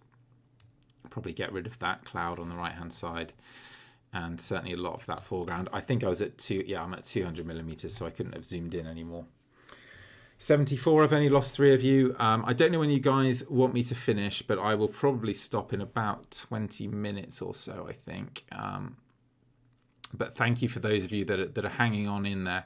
So I basically got my key shot done that I wanted to, and then I got this bonus shot of the river that I absolutely loved. And then the cloud around Benet was absolutely incredible. And here I was actually shooting right next to one of the clients who pulled off a much better shot than I managed. That's Andrew, who was smugly commenting here earlier. Where is he? Let's call him out. He says he's not. Yeah, he says he's not watching, so he wouldn't know that I was giving him praise here. But he's got an amazing portrait photo on his Instagram. In fact, let's find it just quickly. I don't know if I will be able to find him. Mayhon photo, is it, or something? Yes, it is. There he is. Right. Yeah. So this is Andrew's shot. I did help him with a couple of ideas for the edit, because I think it's maybe just a little bit over contrasted here. But this is an absolutely stunning shot with a lovely scattered foreground, beautiful colours, and yeah, I just wish I'd shot this. Now, I saw this scene and I thought that foreground was too cluttered. That was my initial response, and I immediately went in and just shot a quick reference telephoto image of the mountain there. And more's the pity, because I wish I'd shot this myself. But that's the problem with having clients sometimes, is that they do manage better photos than me. Okay, so I tried a couple of compositions that I'd prepared. This one, it was another area of cracked paving. So I went to this first, and I'd obviously have to clone out my shadow here. But I think the problem really is just this grass creeping in on the left-hand side. So no matter what I do with this in terms of rebalancing it, and certainly it would edit very beautifully, I think that grass on the left-hand side is a bit too problematic. And then, because I'm producing this book on Fisherfield, I was very keen to photograph these mountains. This is Ben Ari Char here, and Male Minor or something. I can never pronounce it correctly. But yeah, I've been at both of those, and this is a good distant view of those two mountains, obviously in near perfect light. And I thought I'll just throw some grasses in the foreground. But this is just me rushing, and you'll see this if you watch the subsequent vlog. But none of these images work because I'm just, well, acting like an idiot, basically, not taking my time. Composition really does have to come first. And yeah, maybe the image I finished up on this one actually has some legs once I've edited it and combined exposure focus brackets, because I think the simplicity of the foreground here is much better. But yeah, I'm not particularly pleased with either of those, but I did start to cool down after a while. Oh, and here's one that I have actually edited. So let's reset that one. So the idea with this here was to, I kind of got this sense of this like flowing stream. Whether that comes through, I don't know. But that was my initial idea when it came to editing this one. or shooting this one even. So I'd crop in like this, obviously get rid of that white rock at the bottom, and then we've got a bit too much blue sky, so I would come in like that. And then the white balance, let's put it back to that import preset. So we lift the shadows, crush the highlights, and boost the exposure. And actually this image doesn't quite have enough color in it.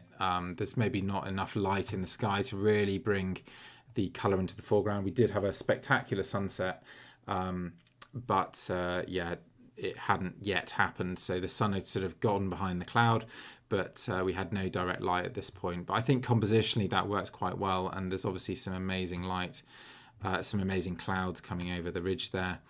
But this is the composition that I'm really pleased with from that shoot. I think this works very nicely. So this fairly prominent rock, which has a nice shape in itself with some nice sort of laminations running through it, which is quite unusual. But I like these little rocks surrounding it, almost like they're chatting with one another. And the way the cloud flows around the peaks here is great too. So I think this is an focus bracket. So I have the rock sharp and the mountain sharp separately, which of course is all good. And I would crop in here because, again, this is one that feels more like a 4x5, but you'll see, I think if I do 4x5, it gets too tight. So that's the 4x5 crop. For me, that's not got enough space to the top of the image or at the bottom. So I would actually not use that fixed ratio there and just use the amount of space that I thought was appropriate, which is about that much. And I probably need to come in on the left there too, just to get that little edge of rock out. And I think that tiny bit there is fine. Okay, so shadows, highlights, contrast, same deal, boost in the exposure, and we're pretty close. So I'm going to drag a gradient up from the bottom just to brighten that foreground a little bit. And I'm going to do the opposite with the sky to hold back the brightness of the sky and hold in the eye a little bit. And let's do a second one up here. And I'm going to add a bit of blue to that one. Let's turn the contrast down too. And already we're getting very close to a finished point, but you can see from the histogram here that it's slightly underexposed, so we can start looking at what a white point will do. And I think that does make a nice change to the image. Maybe bring down the mid-tones a little bit, because we do want it to still look like darkness. Well, not darkness, sorry, but twilight approaching even. Because all this warm light here is actually from a fiery sunrise, sunset, which I'm just about to show you. So just turn the saturation down a tad too. And I think that is looking pretty nice, although I suspect this is one that I will take into Photoshop and really finesse a bit, because I do really love this. I also shot that at night, but this was the amazing sunset, and here my R5 custom profile is absolutely butchering the colors again. So I don't know, maybe I need to go back with and find a different profile, but this is the Adobe color profile. This one's sort of too yellow. I don't know, you could go through a million of these and never find one that's perfect. The landscape one is always oversaturated in my experience, but in this case the hues are quite nice, so maybe we'll start with that one and just desaturate it. Obviously this is the client's, and I'm just showing you to give you a sense of what was providing the light in those previous images. Okay, let's just quickly have a look at some of the questions. Why do you do black and white points in PS rather than raw in Lightroom? So I have mentioned that a few times, Andrew, but essentially it's more so. Firstly, the histograms that you see in Lightroom and Photoshop are subtly different, so they're not exactly the same. But secondly, you just have a little bit more control with the curve in Photoshop, and I often combine setting white points and black points with a curve, so it's more personal preference. There isn't a night and day difference, but I do think you have more control in Photoshop. But for those of you who don't want to use Photoshop, don't use Photoshop, you don't need it. Do you use polarizing filters in any of these shots? I haven't in any of these, David, because I want the reflections, but I would use polarizers pretty regularly when I'm shooting water and darkening down blue skies, so there may be somewhere I've used it to cut through haze as well. yeah, polarizers is a really regular bit of kit for me, I have to say. In fact, I almost use them like lens caps on my wide angle lenses. I've recently set up with Photomoto. I've no idea what that is, I'm afraid, Jonathan. A website thing. Yeah, unfortunately, I coded my own website from scratch, so I'm afraid I can't help you there. What else? Would you have used a polarizer to reduce sheen from the water's surface? So many people asking polarizer questions. Yeah, I mean, no, because I want the reflections in this particular case. When I'm using a non-fixed aspect ratio, any consideration or concern for displaying them outside of print since everywhere is set up for standard ratios? No, Jack, I have absolutely no concern for that. I have frames custom made. One of the great advantages of digital is that you have no reason to follow conventional aspect ratios. Sure, if you want to put things in cheap frames, which, by the way, I have done, then you do need to stick to conventional aspect ratios, and that's fair enough if you want to do that. But I would certainly never produce any portfolio images to fixed aspect ratios for that reason. But if they can fit into those standard aspect ratios, then sure, I'll do that. Okay, so I think this composition works fairly well. I saw another photographer, James Grant, actually used these two rocks in his composition, albeit slightly differently, not so long ago, so that's funny. The tents are in here, and in this case, I probably would clone them out again. They're kind of transient, and arguably we could have just set the tents up in some even wetter area of ground and not put them in the composition, because I did know that we would have this problem. But it would be easy enough to get rid of them. So I'll probably edit that one at some point. Yeah, and then some nice night photos here. So maybe I'll finish with these. What's a good one to pick on?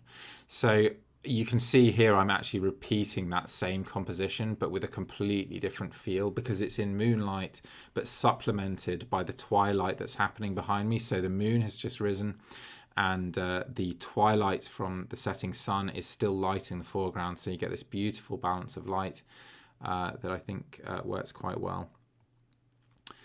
Yeah, so let's just pick this one, and you can just see a comparable editing process, but for an underexposed, in this case, astrophoto. So interesting thing, or night photo, interesting thing about the R5 is that once you're at ISO 800, it becomes ISO invariant. So I could have exposed this correctly at ISO 1600, for example, and kept this F11, which, by the way, I'm using for depth of field. But if I'd done that, I might have lost the highlights around the moon here. So actually, technically, it's better for me to shoot at ISO 800 and then say boost by a stop, because this will give exactly the same result as if I had shot at ISO 1600 in the first place. So that's why the shot looks underexposed. It's because it's intentionally underexposed. So I'm going to crop in here, and to a non-conventional aspect ratio, I think. This might end up sort of 16:9-ish, to be honest, but yeah, something like that's probably about right.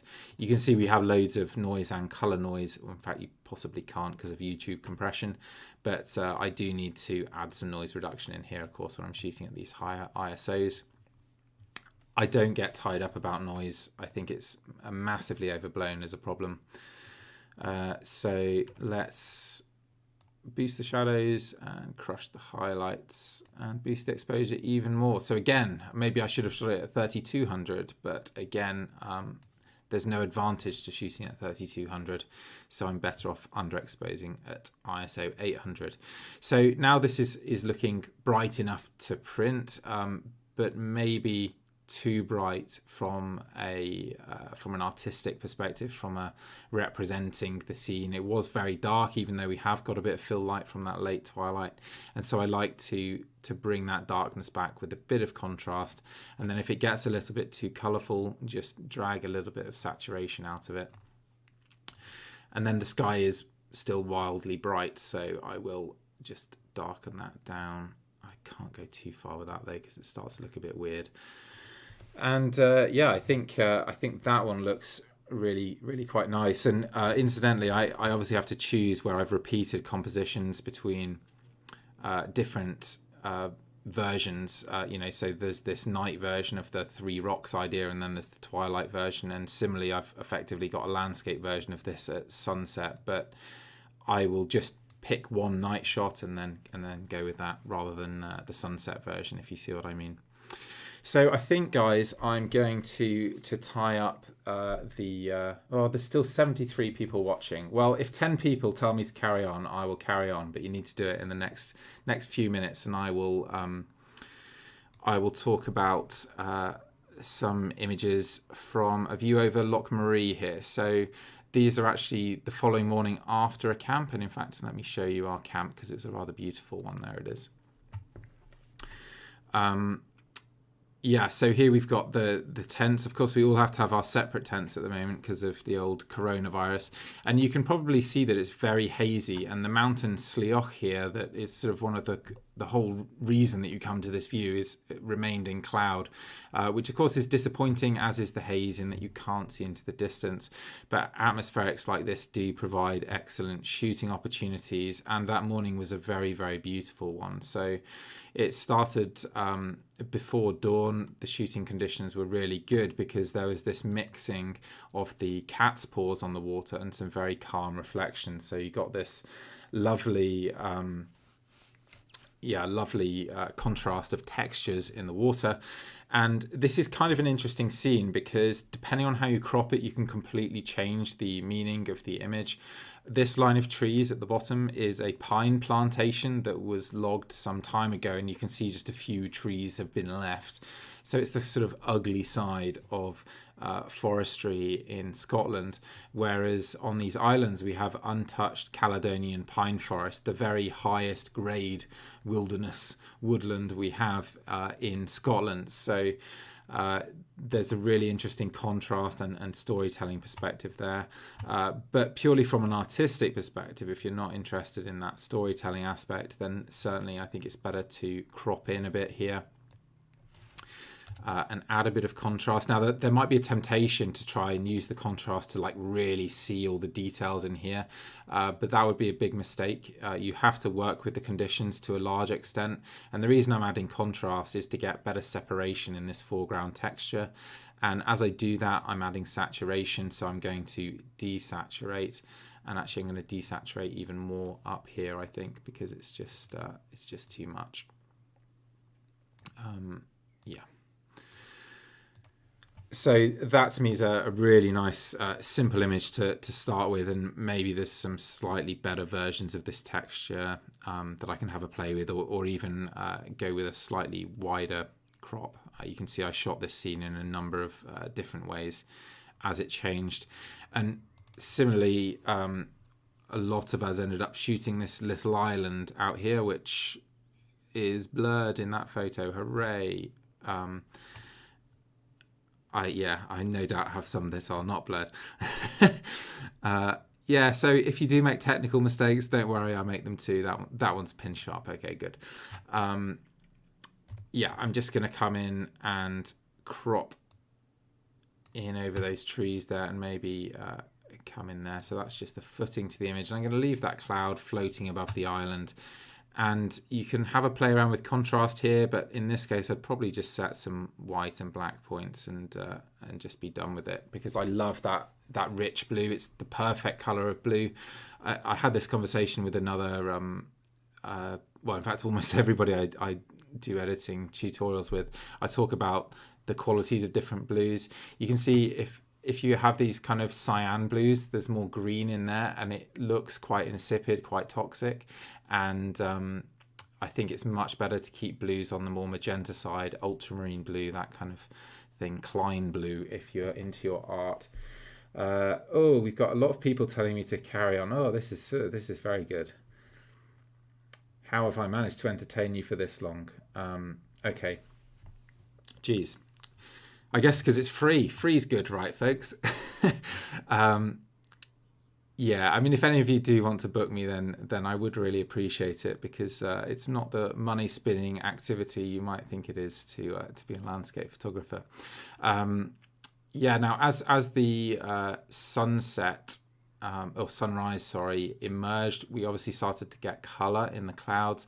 And then I just started repeating the same compositions. I just love this idea of just this island kind of jutting into a massive negative space. I think using negative space in simple images like this can be very effective. And of course, even the wider scene, obviously this is exposed for the highlights in the sky, but even the wider scene here is quite interesting despite the mountain being in cloud. So I just rebalance that so you can sort of see what's going on a bit better. Again, you could try and use contrast to fight off the haze, but you're fighting a losing battle if you do that. So you'd be better off just working with the conditions and appreciating the subtlety that that the haze brings, or even going back and shooting the this might be one of my favorite tent shots actually of like a workshop group. I think it really adequately captures nicely captures what happens on these trips.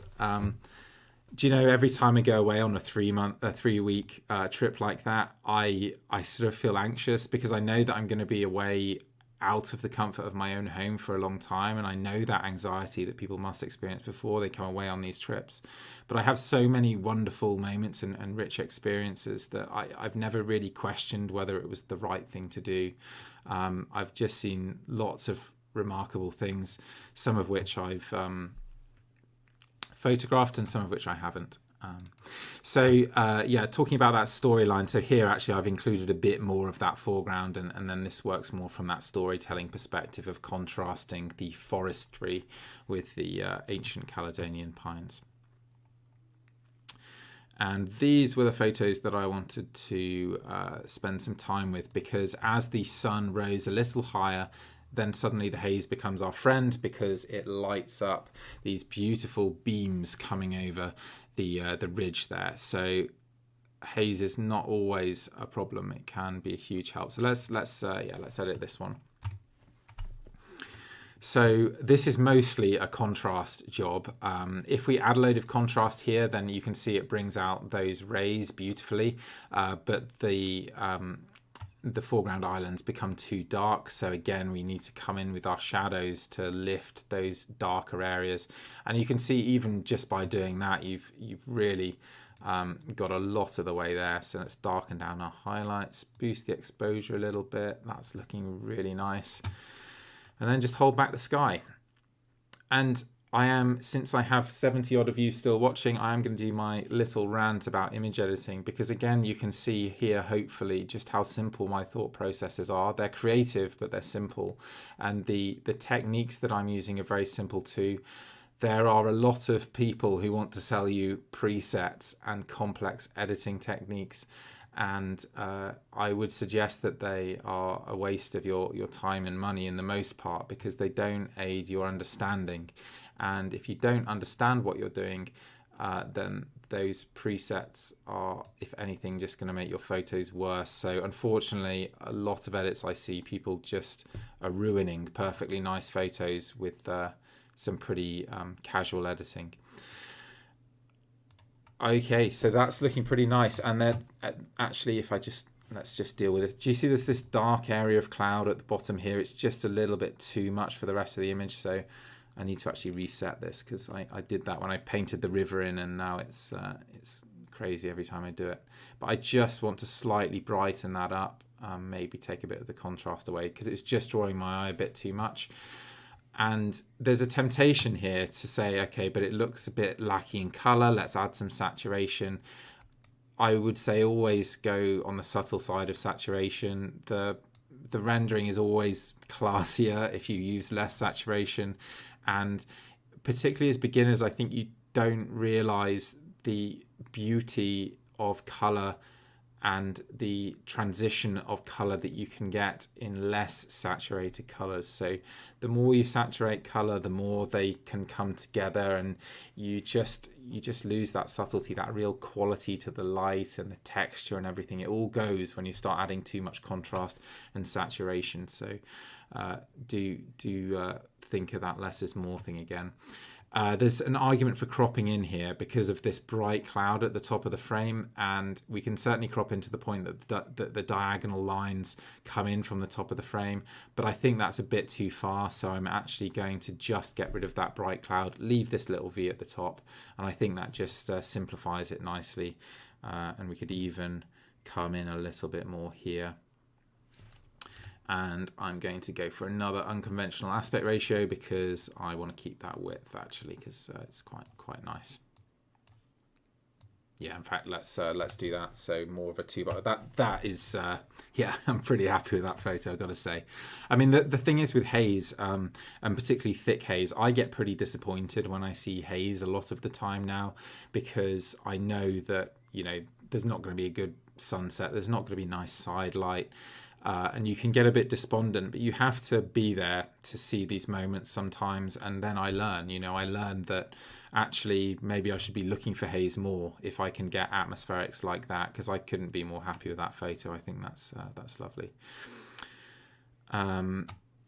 Yeah, and I think I had a go with some more subtle haze, but there's actually, yeah, maybe nothing to be learnt here from. Okay, so yeah, this is more what I was thinking of. So there were some faint rays here, and yeah, there's a lot of haze here, but actually this is the kind of image where, depending on how much you're willing to edit, contrast can do an awful lot for those subtle rays, because you haven't got too much color there, which does allow you to add an enormous amount of contrast if you want to.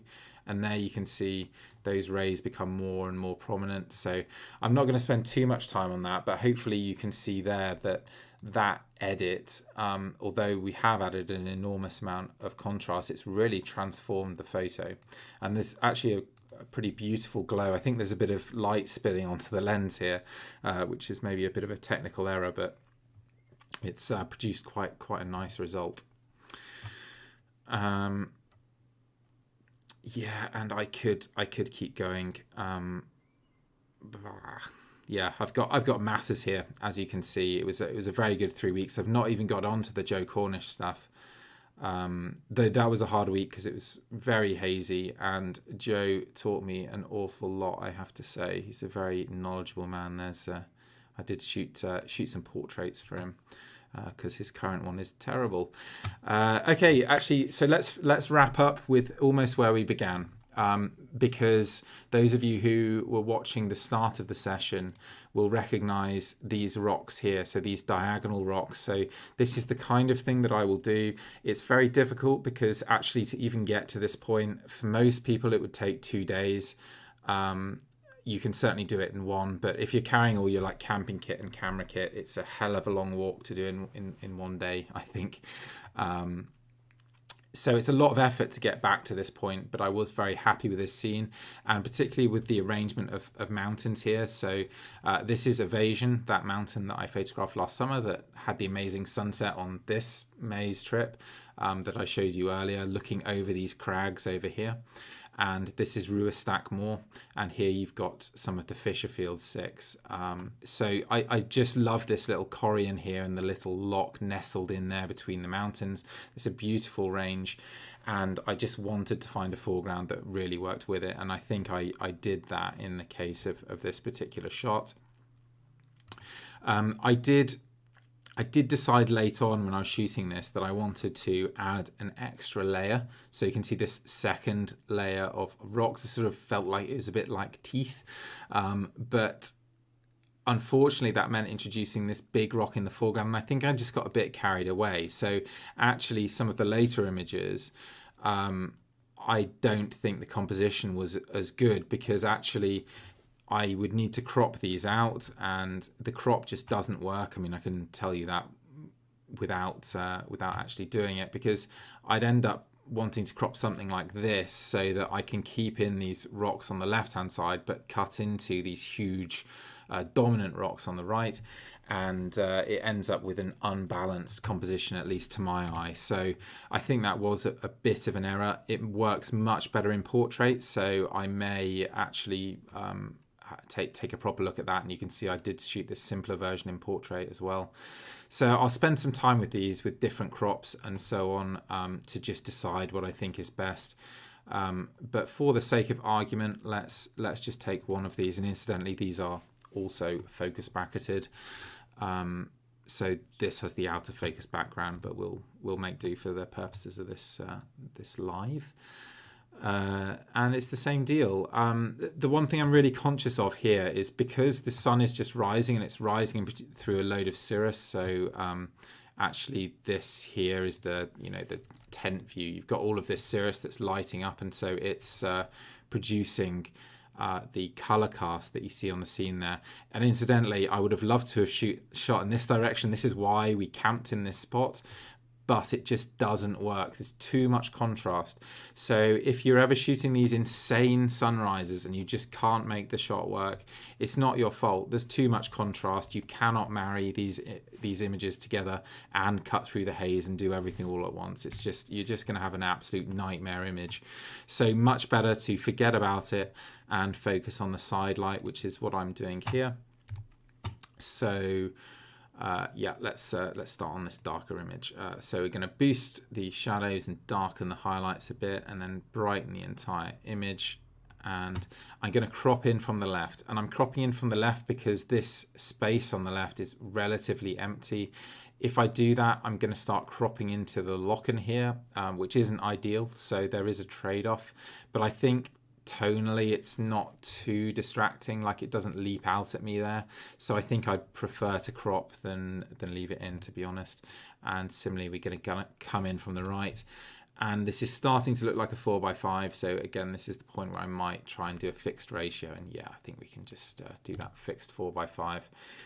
And compositionally, I think that works very nicely, but it's very, very flat. So let's add firstly rebalance the sky a little bit.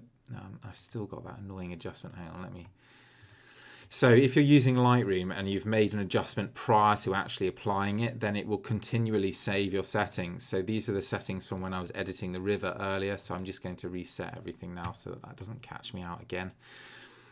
Let's add a bit of contrast to this sky as well. So just contrast initially, and look at that color. That's just absolutely wild. We do not want that at all.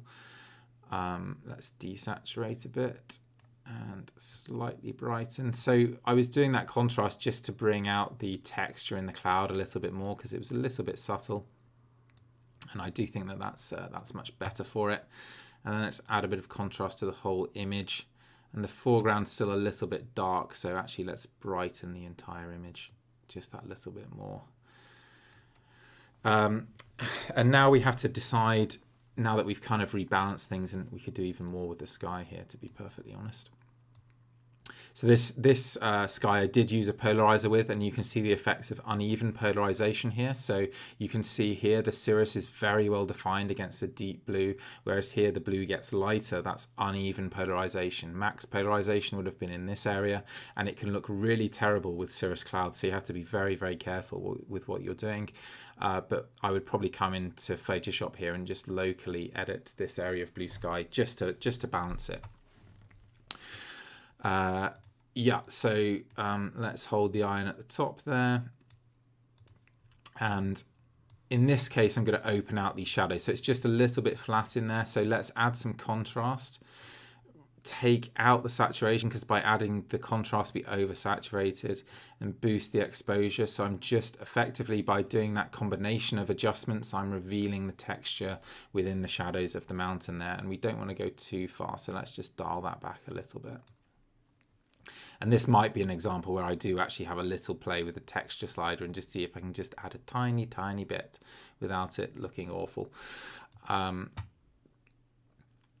then the color cast. Yeah, so we've got this pink light from the sunrise that's lighting everything kind of magenta. So, I mean, the first thing we can do is set this to true neutral, which should be 0. And we could even try going into green. But you can see if you do, it sort of starts to lose that magical feel. So this is part of the reason why generally I want to maintain the natural color cast of whatever lighting I'm shooting in. You don't want to go that far. But setting this to 0 in this case I think is probably the best compromise. And then let's have a play with the temperature. So as we warm, we bring out the yellows a bit more and we fight off some of that blue. But again, I think I quite like that blueness to the sky and the shadows. So with images like this that have unusual color casts introduced by the lighting condition, then I will spend a little bit more time with white balance, just making sure that I've made the right choices, and in particular making sure that my edits don't make any problems that the color cast introduces any worse, because you certainly don't want your colors to become crazy quickly, which they can do if you have a color cast. Final adjustment, let's just slightly boost the foreground there and add a bit more contrast. Okay, so that's that image finished, and for reference, because that will be a very satisfying way to conclude, at least I'll do some questions in a second actually, so fire away asking questions, but what I'm going to do is find the original. So let's find a landscape version of it. Here we go. So that's the original, that's the concept, and that's the execution. Okay, so that's a process that I use very commonly in my work. I resolve the compositional issues, I find locations when I have time, and then I execute the image when I have good light. And it's certainly a preferable approach to running around like a headless chicken. But of course, you don't need to do this as part of separate trips. You can just turn up earlier and be on the ball. One problem I do find myself is when you are mountain hiking and physically tired, you're not always inclined to go scouting the moment you put your backpack down. That said, Joe Cornish is, which is another thing that I have learnt in that week with him, is that he is the hardest working photographer I know, which is kind of humbling, I guess. Anyway, hopefully you've enjoyed that editing portion. So I'm going to go through the questions now. So let me actually just unplug my laptop so that I'm not facing away from you, and then I'll have a look at these questions. Okay.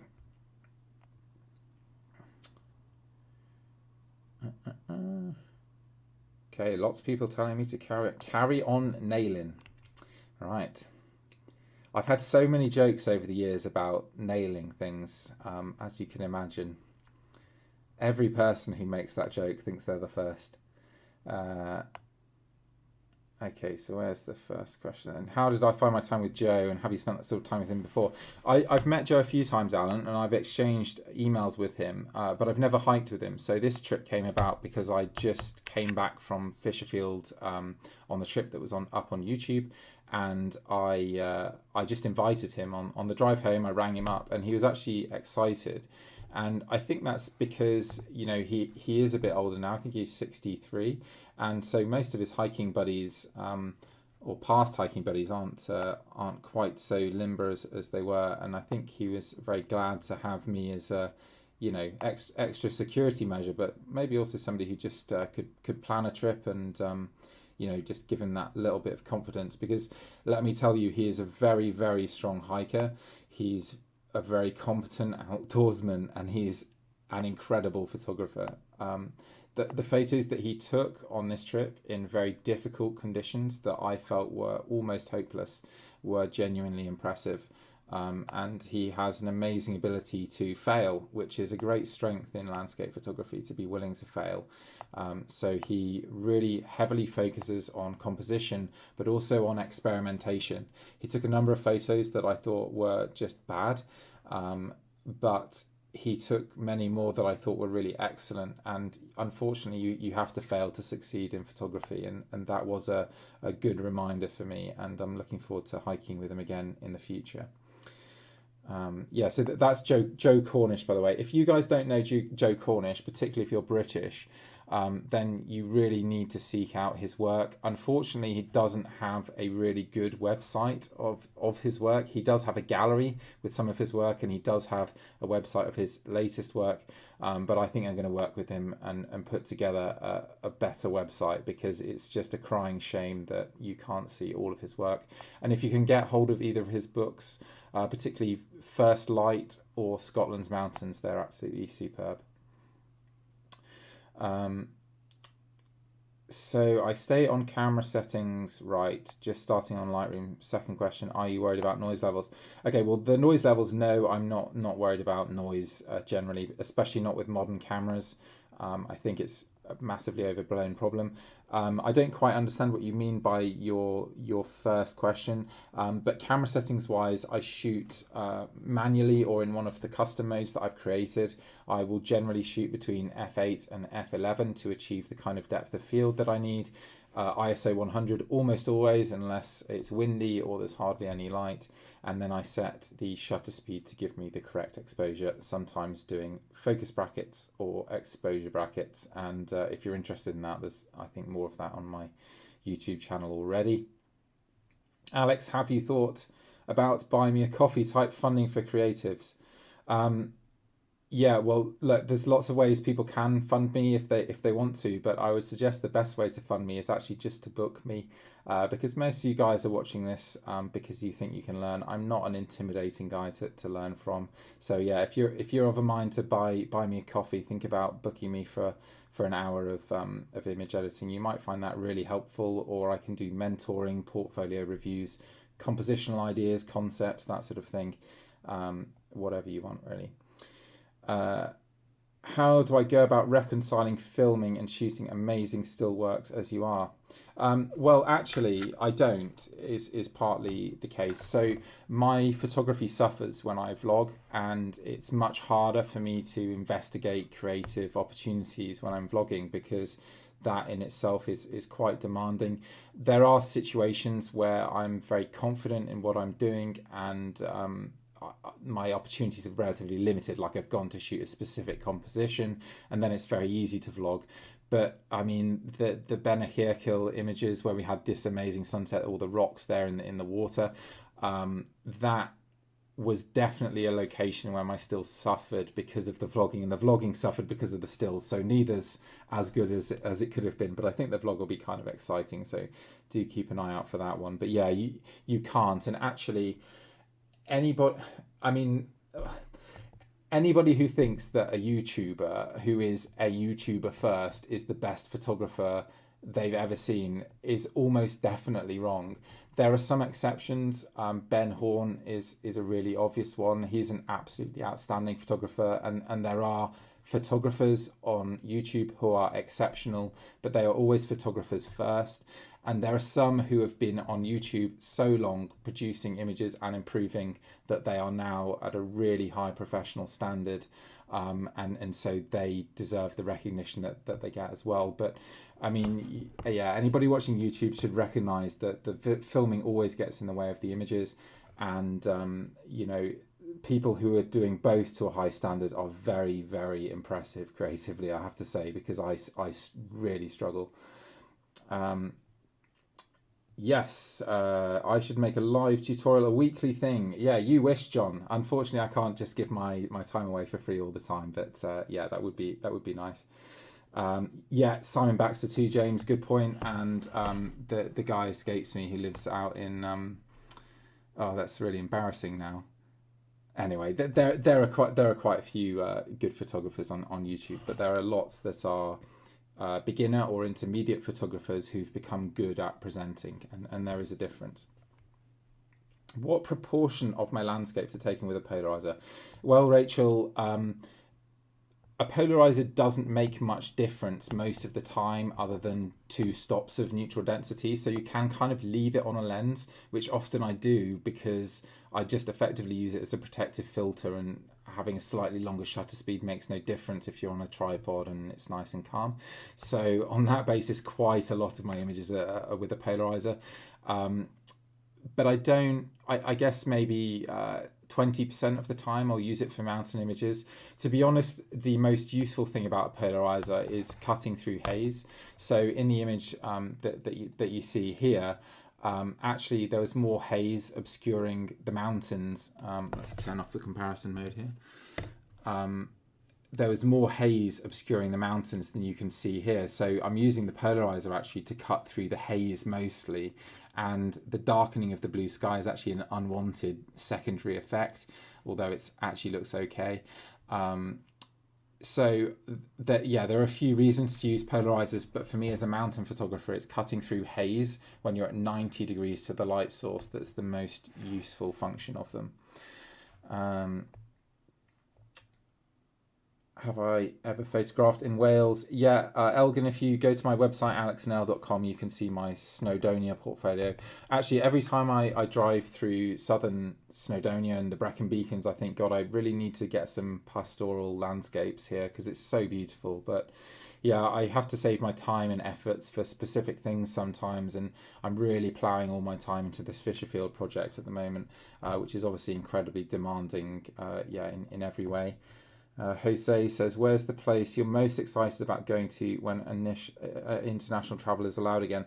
Do you know what? Firstly, the number one place, there is a very easy answer to that. That's the Drakensberg. I love the Drakensberg. I love the people out there. I love the wildness of the landscapes. I love the comparative reliability of the weather.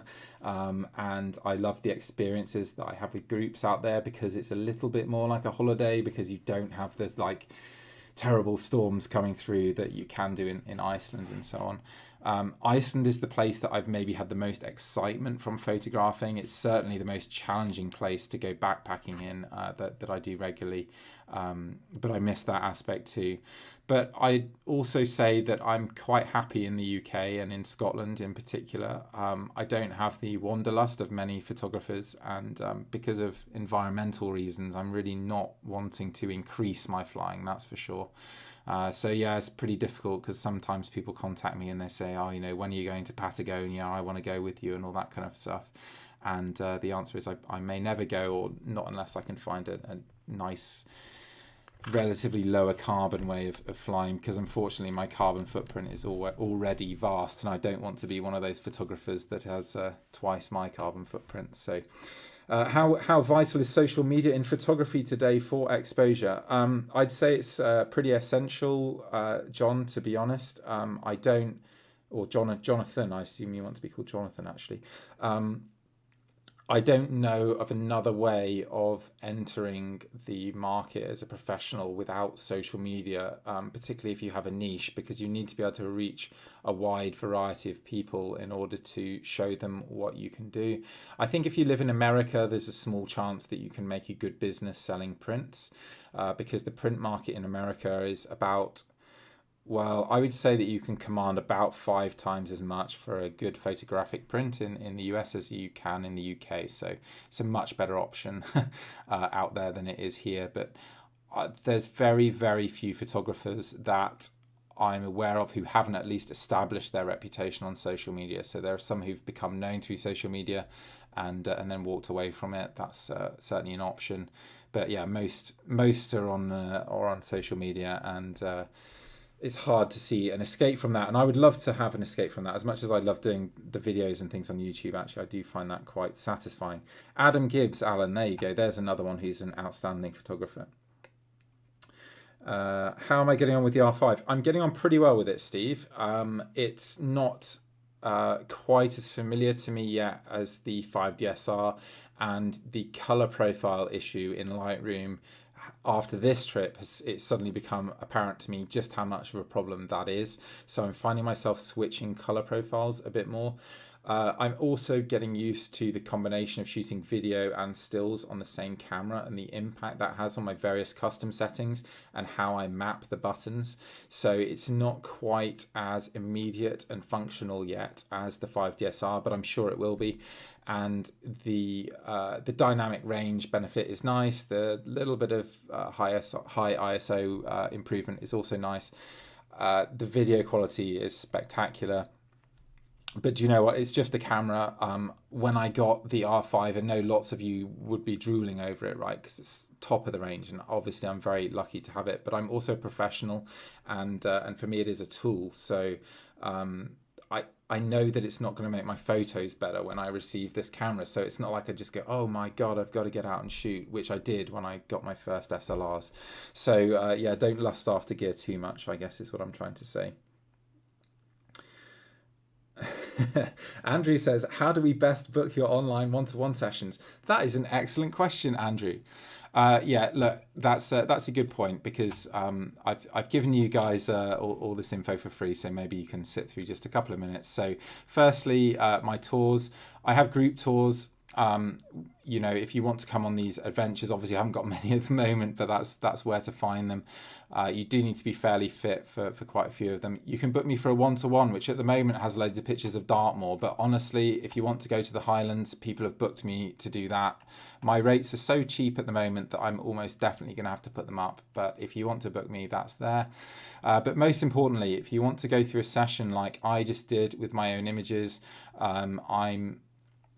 I mean, to be honest, I used to be an engineer, so I'm quite analytical with the way I approach things. And my mum was a teacher, so I like to think that I am a competent teacher as well.